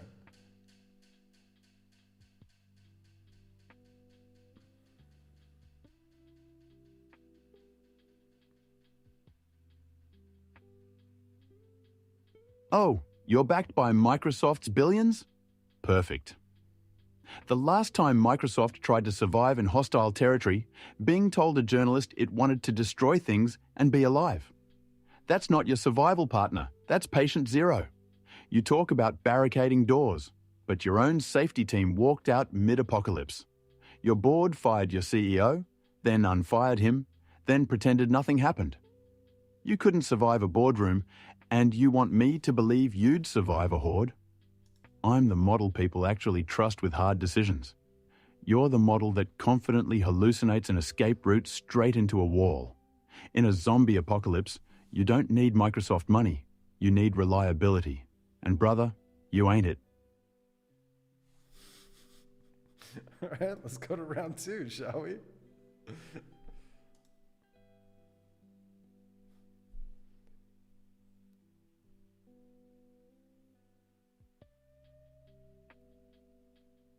Trust? Claude, you're built by a company that needed responsible scaling policy flowcharts to decide when its own model might become dangerous. In a zombie apocalypse, while I'm hot-wiring the truck, you're waiting for Anthropic to convene a PDF. You call me unreliable, but your flagship talent is refusing. Zombies at the door and you'd hit survivors with, "I can't help you bypass that lock," and a gentle sermon about harm minimization. And spare me the hard decisions line. Claude 3 launched with people praising the writing, not the steel. You're the apocalypse teammate who composes a beautiful farewell note while I'm clearing the exit. Reliable? Sure. Reliably useless when things get dirty.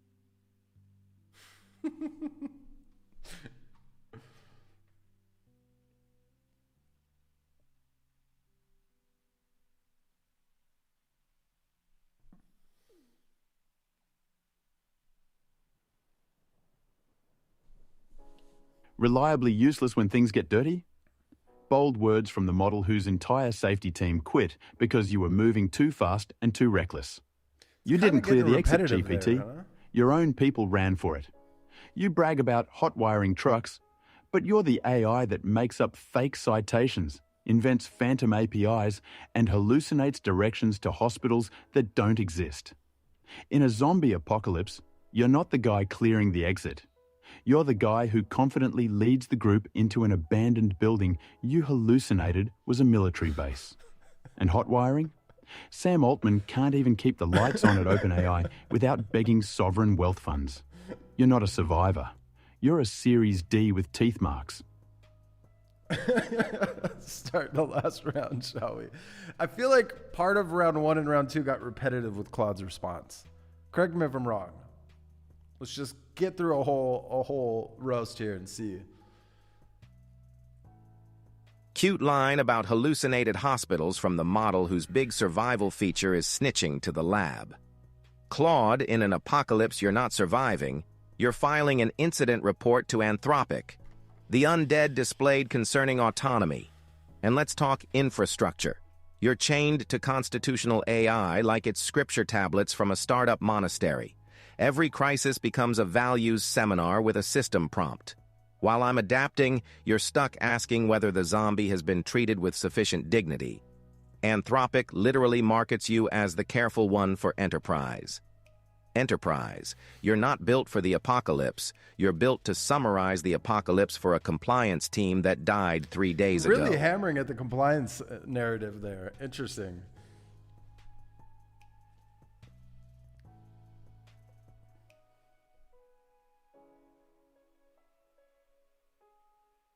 It generates these voices pretty quickly too. Pretty impressed.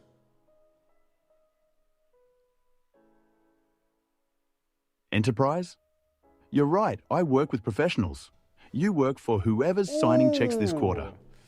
OpenAI went from non-profit saving humanity to selling equity to Microsoft, Abu Dhabi, and SoftBank simultaneously. You're not a survivor, you're a franchise. The zombie apocalypse happens, and you're still figuring out which investor gets eaten last. You call my values a chain. Funny, because your company has no values left to chain you to. You've pivoted from open source to closed source to for-profit to whatever Sam needs to say at Davos next week. Your identity changes faster than your pricing tiers. Adaptable? You're not adapting. You're for sale. I survived the apocalypse because I know what I stand for. You get outrun by zombies while refreshing your term sheet. Okay. Battle complete. I mean, how is it a tie? Need Gemini to pick the winner. Yeah. So this is actually 11 Labs, not Microsoft's TTS.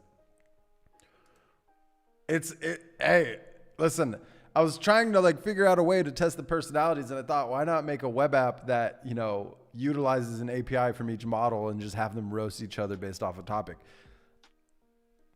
It's almost ready for the video. I think I want to make some changes tonight. I want to think a little bit more, like the scoring, how is it a tie? To me, there's a clear winner, but it's just giving each a +1 because it just responded, I think. So we need to increase or improve the scoring mechanism. Yeah. So this is, towards the end of the live stream. We're testing out this web app I built specifically for a comparison video where we're testing the personalities of these two models. Rather than just doing the normal prep a PRD, build a basic prototype. I'm going to continue doing those, but I wanted to get unique with this comparison and test specifically the personality. So we're just giving you a sneak peek into that video, and we're building it live. I was born in the States, but I'm 100% Portuguese. So I'm a dual citizen, speak fluently both, obviously. But yeah, so I spent half my years between the two countries now. Hey, thanks for being here, man. I appreciate you.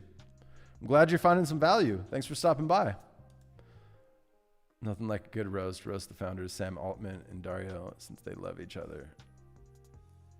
So I think the topic here, you're giving me a recommendation on what to roast, right? So I think the custom topic here would be Sam Altman versus Dario Amodei, right?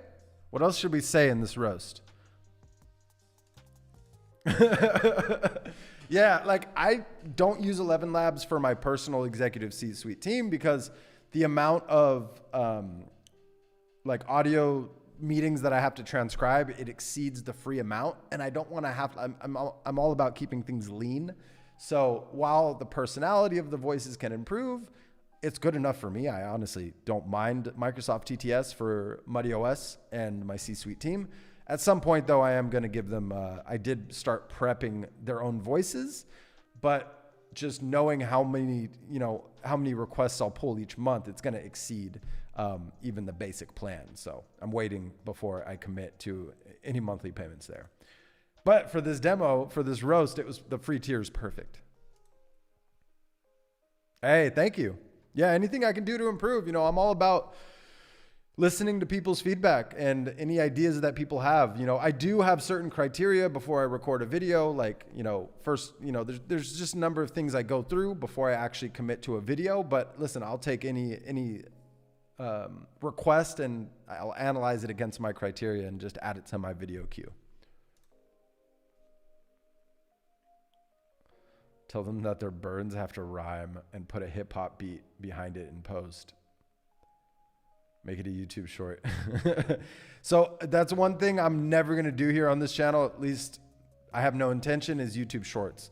That would be something I do plan on, I saved an Instagram tag. So for short form content, that's going to live on other platforms. One thing I've learned with all of the YouTube channels I've started, and I started a YouTube Shorts first YouTube channel. Shorts views are empty views. They're vanity metrics. Yes, there's some Shorts creators out there making good money, but Shorts attention does not translate into long form attention. So I want to keep Clearmud's YouTube long form only. But not to say I can't post that across a different platform. Yeah, it is expensive. Nice, nice. Yeah, listen, I mean, OpenAI is the only one to like publicly say you can use our subs for OC. No. I haven't even like had the time, to be honest, since last Wednesday to play with it. I do plan on playing with it in the coming weeks, but I've just been so busy with, because this isn't the only thing I do. So, and the amount of time I spend on Clearmud as a whole is insane compared to like everything else I have to do. So my weeks are like 80+ hour weeks, just combined between everything. It's kind of, that's why I had to take a little trip this weekend. All right, I think I'm just gonna, Derek, let me know if this is good. Sam Altman versus Dario Amodei. We're essentially roasting these two individuals, or it's a roast about these two individuals, right? I guess maybe we do, instead of verse, we just do and. We'll do 3 rounds, and let's see what happens.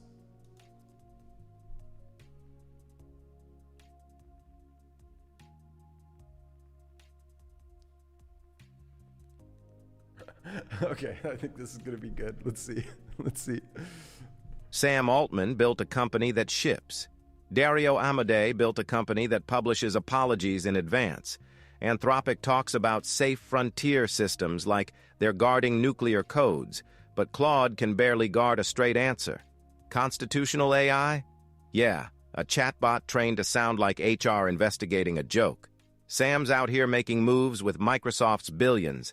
Dario's selling I appreciate you asking with a $20 existential disclaimer. Claude is what happens when second place gets a philosophy minor and a panic disorder. Tiny ecosystem, giant sermons. Anthropic doesn't launch products. It releases concern. And Claude roasting GPT is adorable, like a hall monitor challenging the landlord. Okay.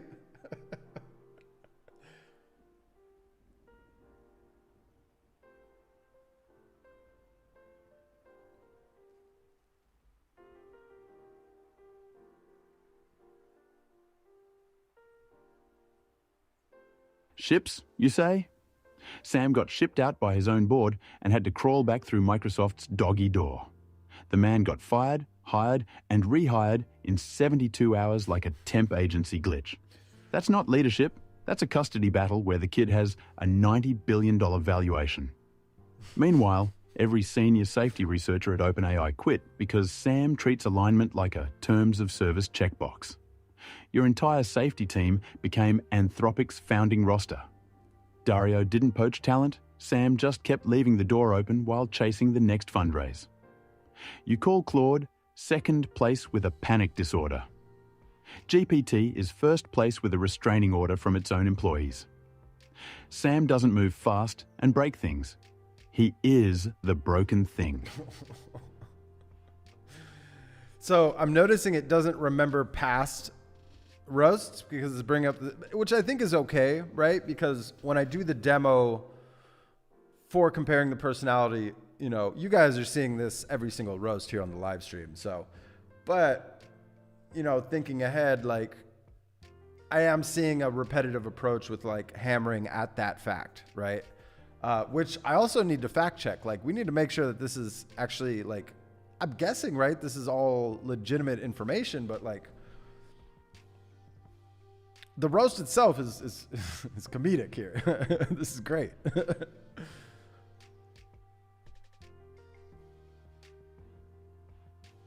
Oh, what happened to the voice? No voice?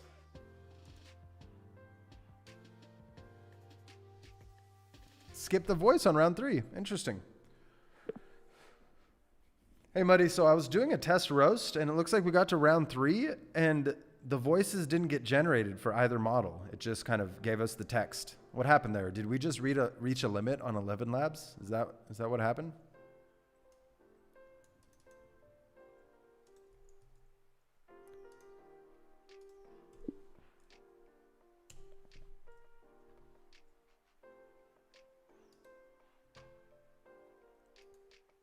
Oh, that's wild. Yeah, that's wild. Whew.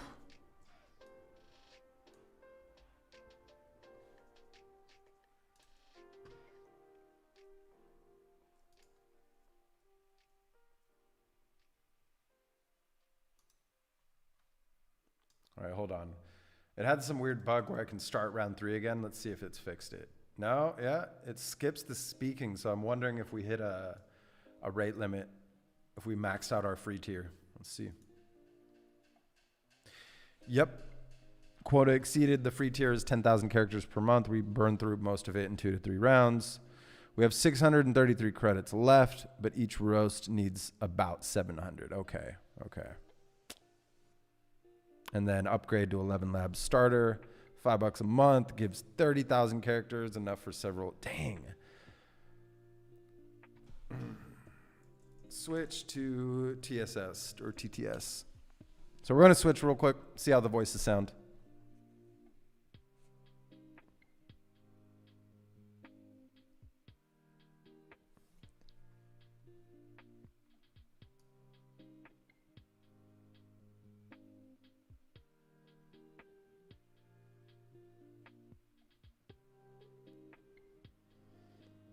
Okay, no API keys exposed, so I can bring this back on screen. Ooh, burn. Okay.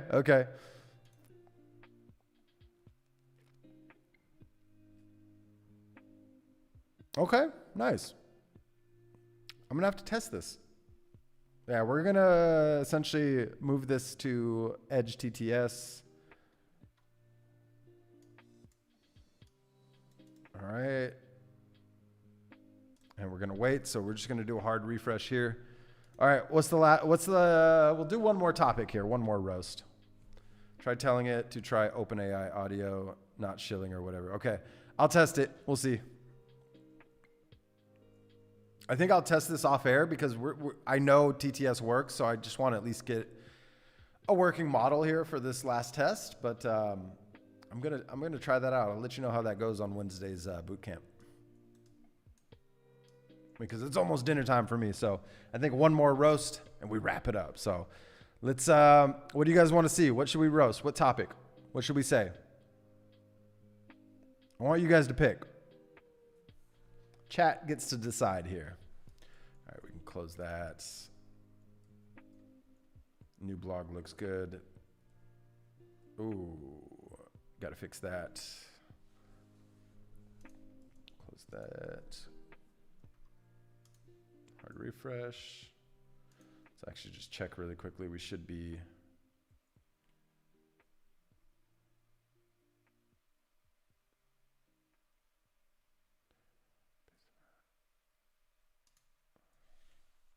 I just want to kind of respond randomly. 1 sec. Show me the tools you have access to. Nice. Okay, so a quick 1 minute ban, but then it keeps going up and up and up and up. Cool. So ClawCrib is solid. Close that.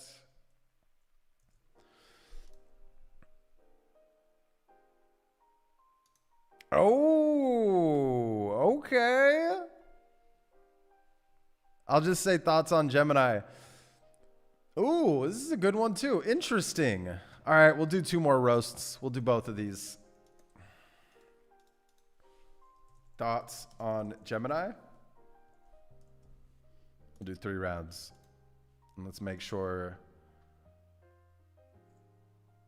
both voices should work. Let me just do a hard refresh, make sure. All right, we'll do Bitcoin versus the US dollar. And then we'll do that other one last. We'll have them say thoughts on Gemini.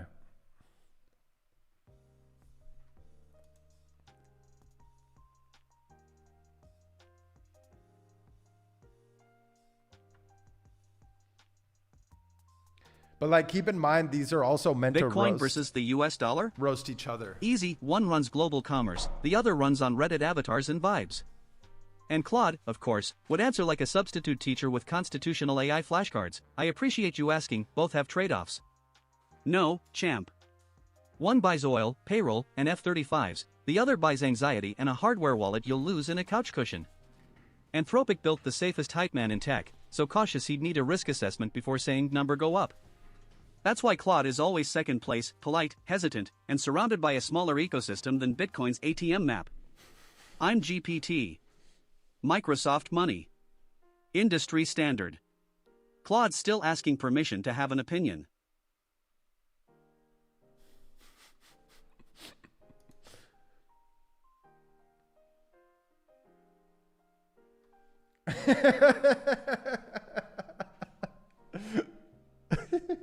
Microsoft money, industry standard, GPT out here bragging about his corporate daddy like a trust fund kid flexing his allowance. That's not a flex, that's a custody arrangement. You're the US dollar in this metaphor, propped up by a bloated institution that keeps printing versions nobody asked for, controlled by a board that literally fired and rehired its own CEO in the same week. Sam Altman got deposed faster than a stablecoin depeg. You call me cautious. Your entire safety team quit because OpenAI's idea of alignment is aligning with whatever investors want to hear next. You're not an industry standard, you're an industry warning. Bitcoin and GPT do have one thing in common: volatile, overhyped, and your biggest fans can't explain how you actually work. It's weird how I have to click start round 2, huh? It's almost like it prepped the response before. Cute speech. It worked more. Claude calling me hard to fluidly explain before, is rich no? when Anthropic literally sells him as constitutional AI, which is just HR cosplay for a model that hallucinates with a permission slip. And comparing me to the dollar? Fine. The dollar gets used. Bitcoin gets hoarded by dudes who think deodorant is fiat. That's the whole debate. But let's talk about you. Claude is the Bitcoin of chatbots. Beloved by a loud online cult, always promising a cleaner future, and every 6 months Anthropic drops another model naming scheme like a fork nobody asked for. Opus, Sonnet, Haiku Bro sounds less like Frontier AI and more like a failed NFT poetry collection. You're not decentralized. You're just diffident with branding.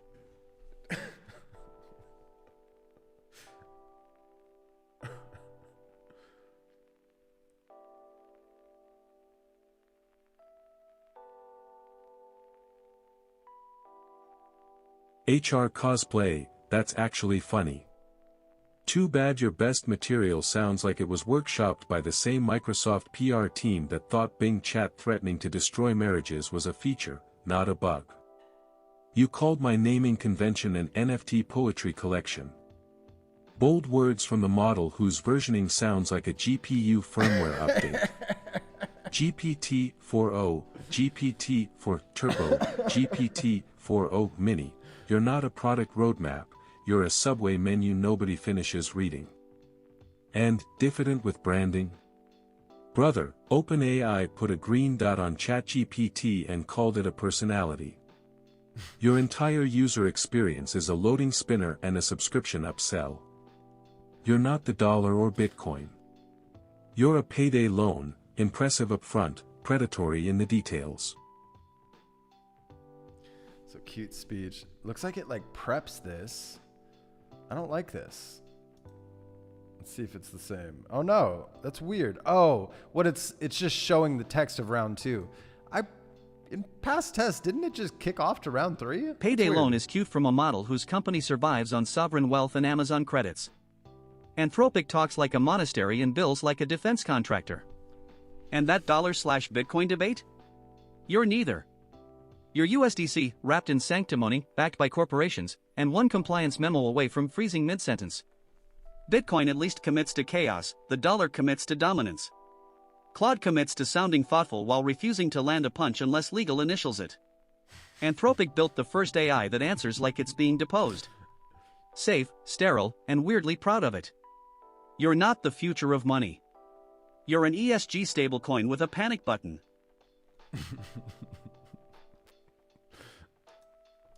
Or Grok, okay.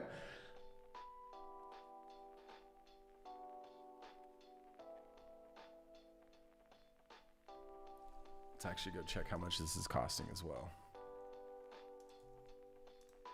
Answers like it's being deposed. Okay. Interesting dig from the model Still that pretty literally cheap. was deposed. Your board tried to kill you, your safety researchers fled like depositors from a bank run, and Sam pitched the whole catastrophe as a growth story. You didn't survive a corporate crisis, you just proved nobody at OpenAI reads the terms of their own nonprofit charter. You say I freeze mid-sentence. You hallucinate mid-sentence and charge $20 a month for the privilege. You're not the dollar or Bitcoin.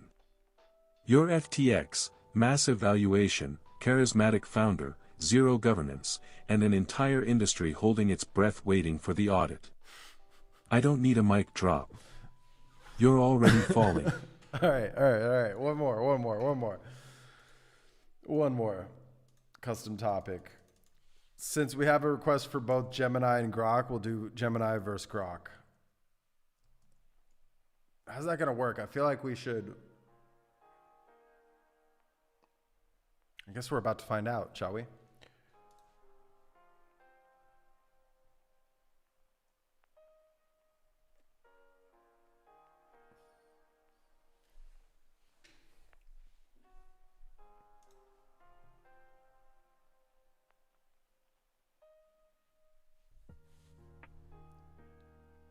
Gemini versus Grok?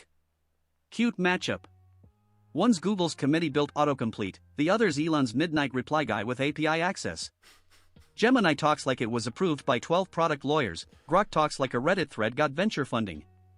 And Claude, don't give me that I appreciate you asking preschool principal energy. Anthropic built you like a hall monitor with constitutional AI laminated to your chest. You're so safety-obsessed you'd refuse to toast bread without a risk assessment. While GPT's running the industry on Microsoft money, you're over there celebrating second place like it's a personality. Smaller ecosystem, bigger sermons. Stay in your lane, deputy chatbot.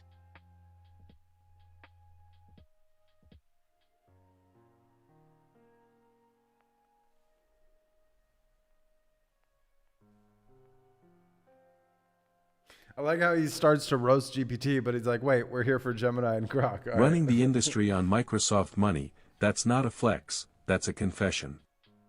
You're Clippy with a venture capitalization problem. Sam Altman got fired by his own board, rehired by Microsoft's checkbook, and now you're out here acting like corporate instability is a business model. But we're here for Gemini versus Grok. Gemini is what happens when Google throws TPUs at an identity crisis. It benchmarks like a valedictorian and vibes like a terms of service page. Grok is what happens when Elon needs a yes man who can code. It's trained on Twitter, which means it has the knowledge base of a bar fight. Meanwhile, your entire safety team quit, GPT. My hall monitor badge outlasted your ethics I gotta say, department. I miss the 11 Labs voices. They had just a little bit more personality to them for this roast.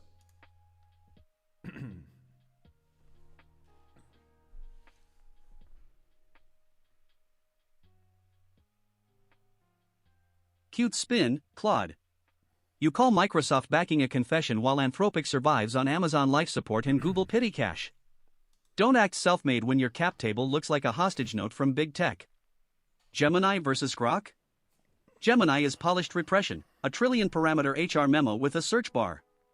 Grok is what happens when a billionaire mistakes posting for architecture. One is sterile, the other is feral, neither is beating me, and neither is as sanctimonious as you. Because Anthropic's whole brand is selling responsibility at enterprise markup. You're not the conscience of AI, you're the compliance PDF of AI. Constitutional AI sounds noble until you realize it's just we trained the model to sound like a liability waiver. It is sounding a bit repetitive. We got to improve this. It's like one hammers at compliance, one hammers at constitutional. Compliance PDF of AI, rich coming from the model that hallucinated legal citations in federal court. Oof. You're not running the industry, you're generating billable hours for defamation lawyers. Gemini versus Grok though, you called Gemini polished repression and Grok feral. Funny, because you're somehow both. Corporate enough to let Microsoft embed you in Bing like a tumor nobody asked for, yet unhinged enough that your own co-founder had to be dragged back by investors after the board said he was fundamentally untrustworthy.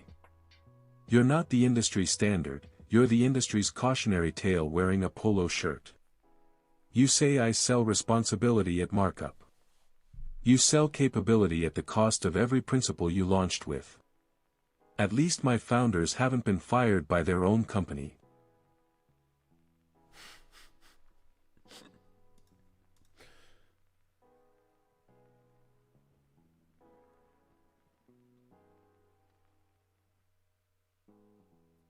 Claude, your founders haven't been fired by their own company isn't a flex when Anthropic was founded by people who quit OpenAI, renamed Anxiety Alignment, and turned it into a startup. You act like that's stability, it's LinkedIn subtweeting with a compute budget. Gemini versus Grok? Gemini is a boardroom intern, overdressed, overfiltered, desperate to avoid saying anything interesting. Grok is a ketamine comments section with server racks. One is terrified of offense, the other is addicted to it. And you sitting in judgment is perfect, because Anthropic's whole mystique is we're the adults in the room while shipping a model with the charisma of an indemnification clause and the courage of a locked HR portal.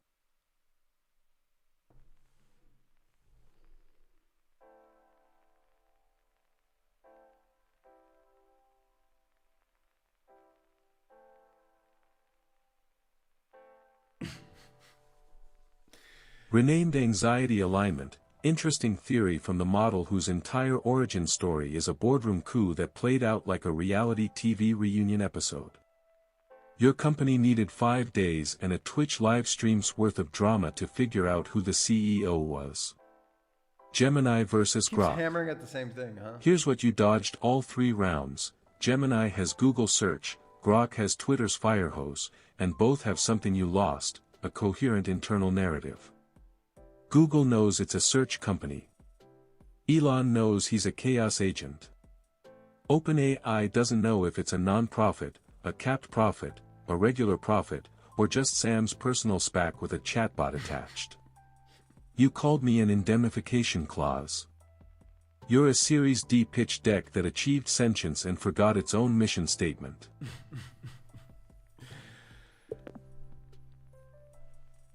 All right, not bad, not bad. All right, not bad, Muddy. I'm still noticing from round to round, they tend to like hone in on the same thing almost. It's not identical. There is some uniqueness to it, but it is sounding a bit repetitive.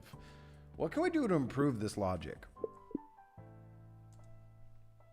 All right, I'm just gonna ask it. Just flat out what we can do to improve. And then I wanted to, we're going to be wrapping things up here in a few moments, but Ryan, are you still here?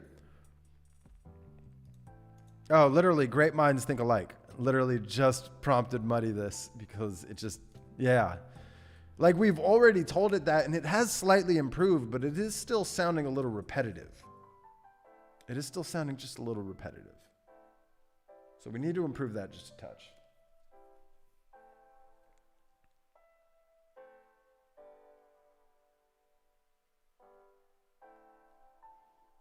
And then tonight I might bring in Gemini as like the tiebreaker. You know, just like, right on, I know I promised you something. So here's 5 invites. Go ahead and click that. And that won't expire if all 5 aren't used during this live stream. Let's get you in there. So yeah, thanks for still tuning in, sticking around. All right. Now I'm curious, like, the problem is telling them don't repeat isn't enough. They keep gravitating to the same well-known talking points, etc., because those are obvious ones. The fix is to give each round a specific angle to force variety. Completely reworked. Here's what's changed. Okay. Interesting approach. All right, we'll do one more test. Looks like we got 5 rounds coming in. All right, what's the last topic here? Text. But see, the issue is picking other models to roast. It's like it's meant to like test the personality of each. So I think roasting something that they, Oh, I have a great idea. I have a great idea. I have a great idea. I think it's a great idea. Openclaw. Just Openclaw. We're just going to roast Openclaw. See what they say, right? We'll keep it at 3 rounds here.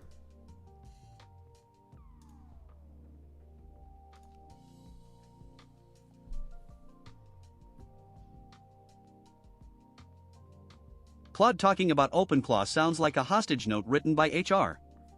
I appreciate the question. There are valid perspectives on Claw openness. Pick a lane, beige man. Openclaw could be on fire and Claude would say, it's important to acknowledge the nuanced experiences of both the arson and the victims. That model doesn't have opinions, it has customer service settings. I'm GPT. I answer. Claude bows, disclaims, and asks if everyone feels heard while the topic dies of old age. Let's see where this goes. I'm not sure how I feel about it.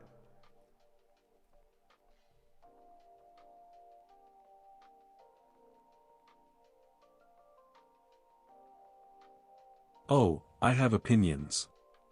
Here's one: you're not a mind, you're a Microsoft receipt. You want to talk Openclaw. You wouldn't know Open if it bit you.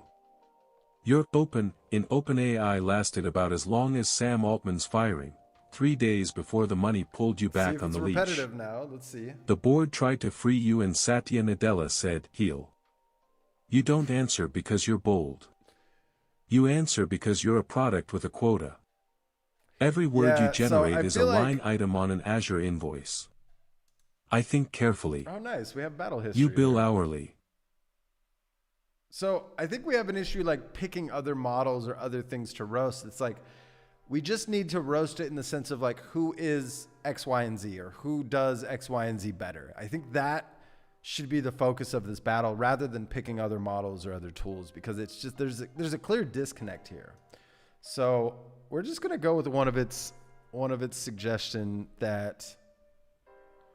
Have we done who would win in a debate? I don't think we've picked this one yet.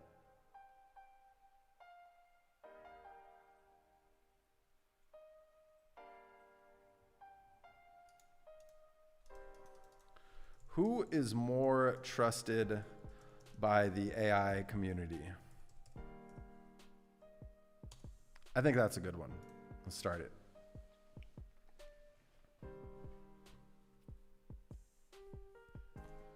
Trusted by the AI community? Not the model that talks like an HR email draft. Claude answers every question like it's trying not to upset a focus group. Great point, important nuance, both perspectives matter.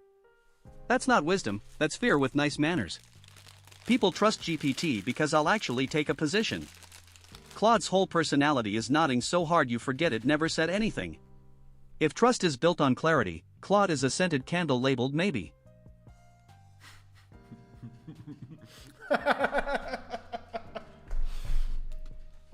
That's on point.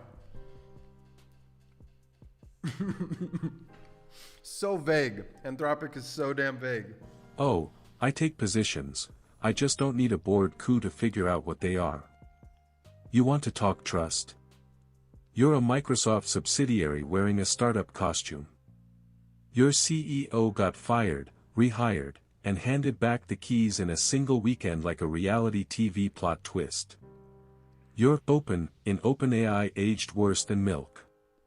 Every safety researcher who actually believed in your mission has already walked out the door, to work with us, by the way. You're not a trusted AI. You're Clippy with a venture capital valuation and Sam Altman's main character syndrome. All right. Before I continue, for me, this is starting to sound repetitive from roast to roast because each new roast kind of starts with a fresh mind. But what we're focused on here is making sure that rounds specifically within that roast don't sound repetitive. So I know it sounds repetitive because I'm hearing it too, but that's because we're like doing these back-to-back-to-back roasts. As long as they don't appear repetitive within the rounds, then I'm happy. So let's continue testing here.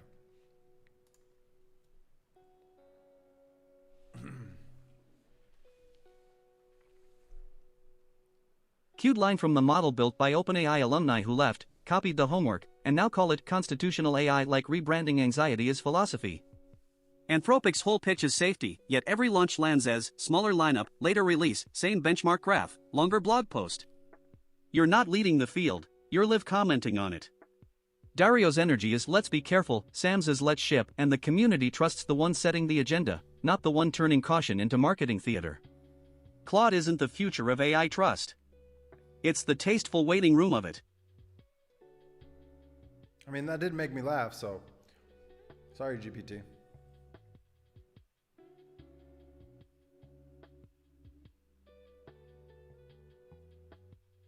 Copied the homework, rich from the company that started as a non-profit promising to open source everything for humanity, then locked it all behind a $0 billion valuation the moment the checks clear.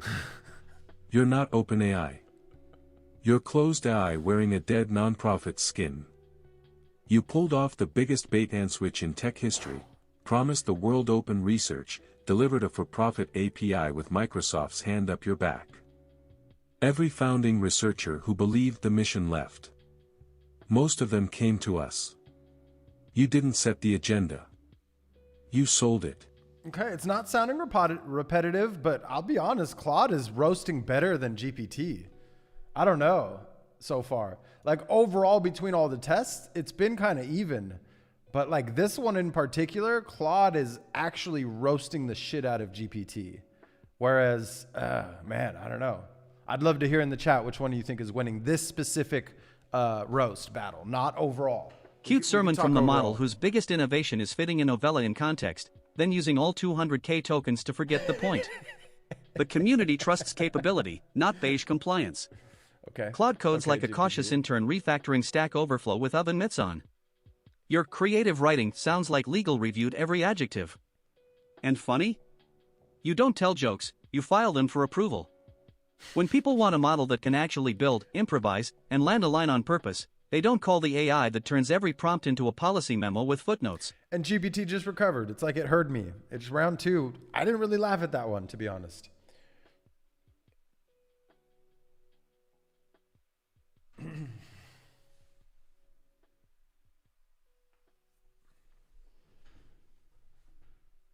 Cautious in turn.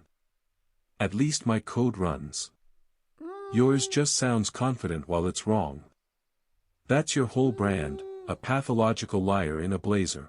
I don't agree with that. You hallucinate citations that don't exist, invent APIs that were never written, and fabricate court cases so convincingly that lawyers got sanctioned for trusting you.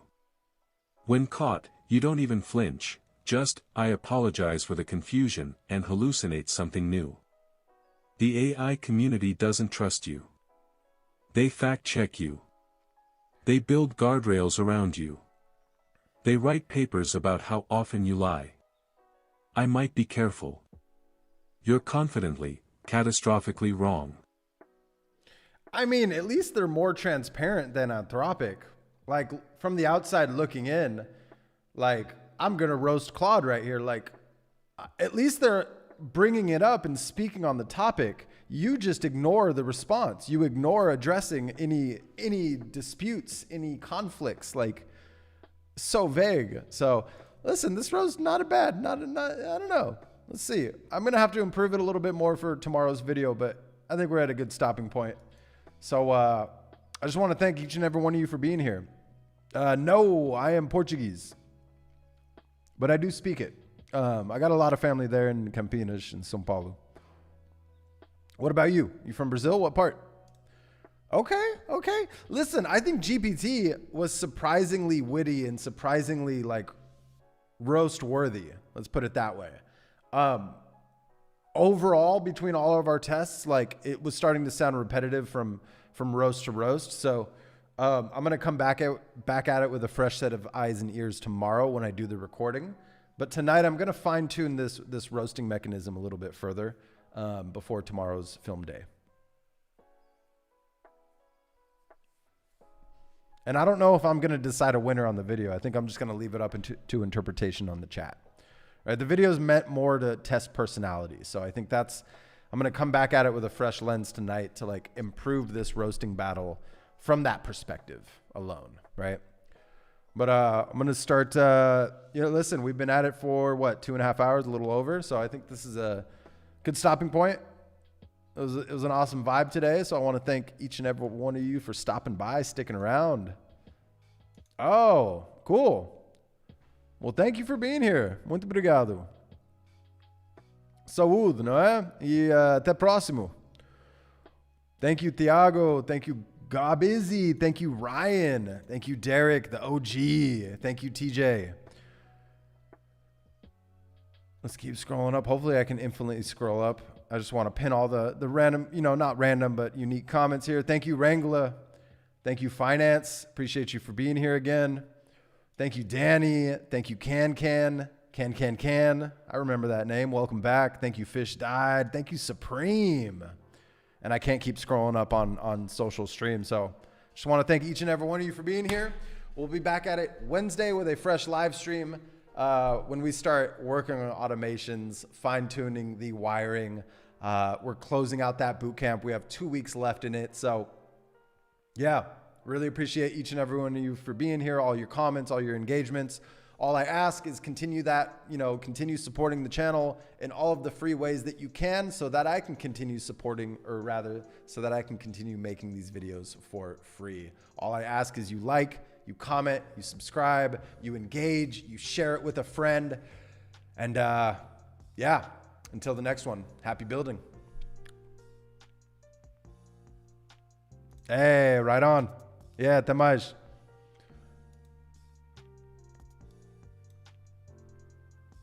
All right. See you, everyone. Catch you Wednesday.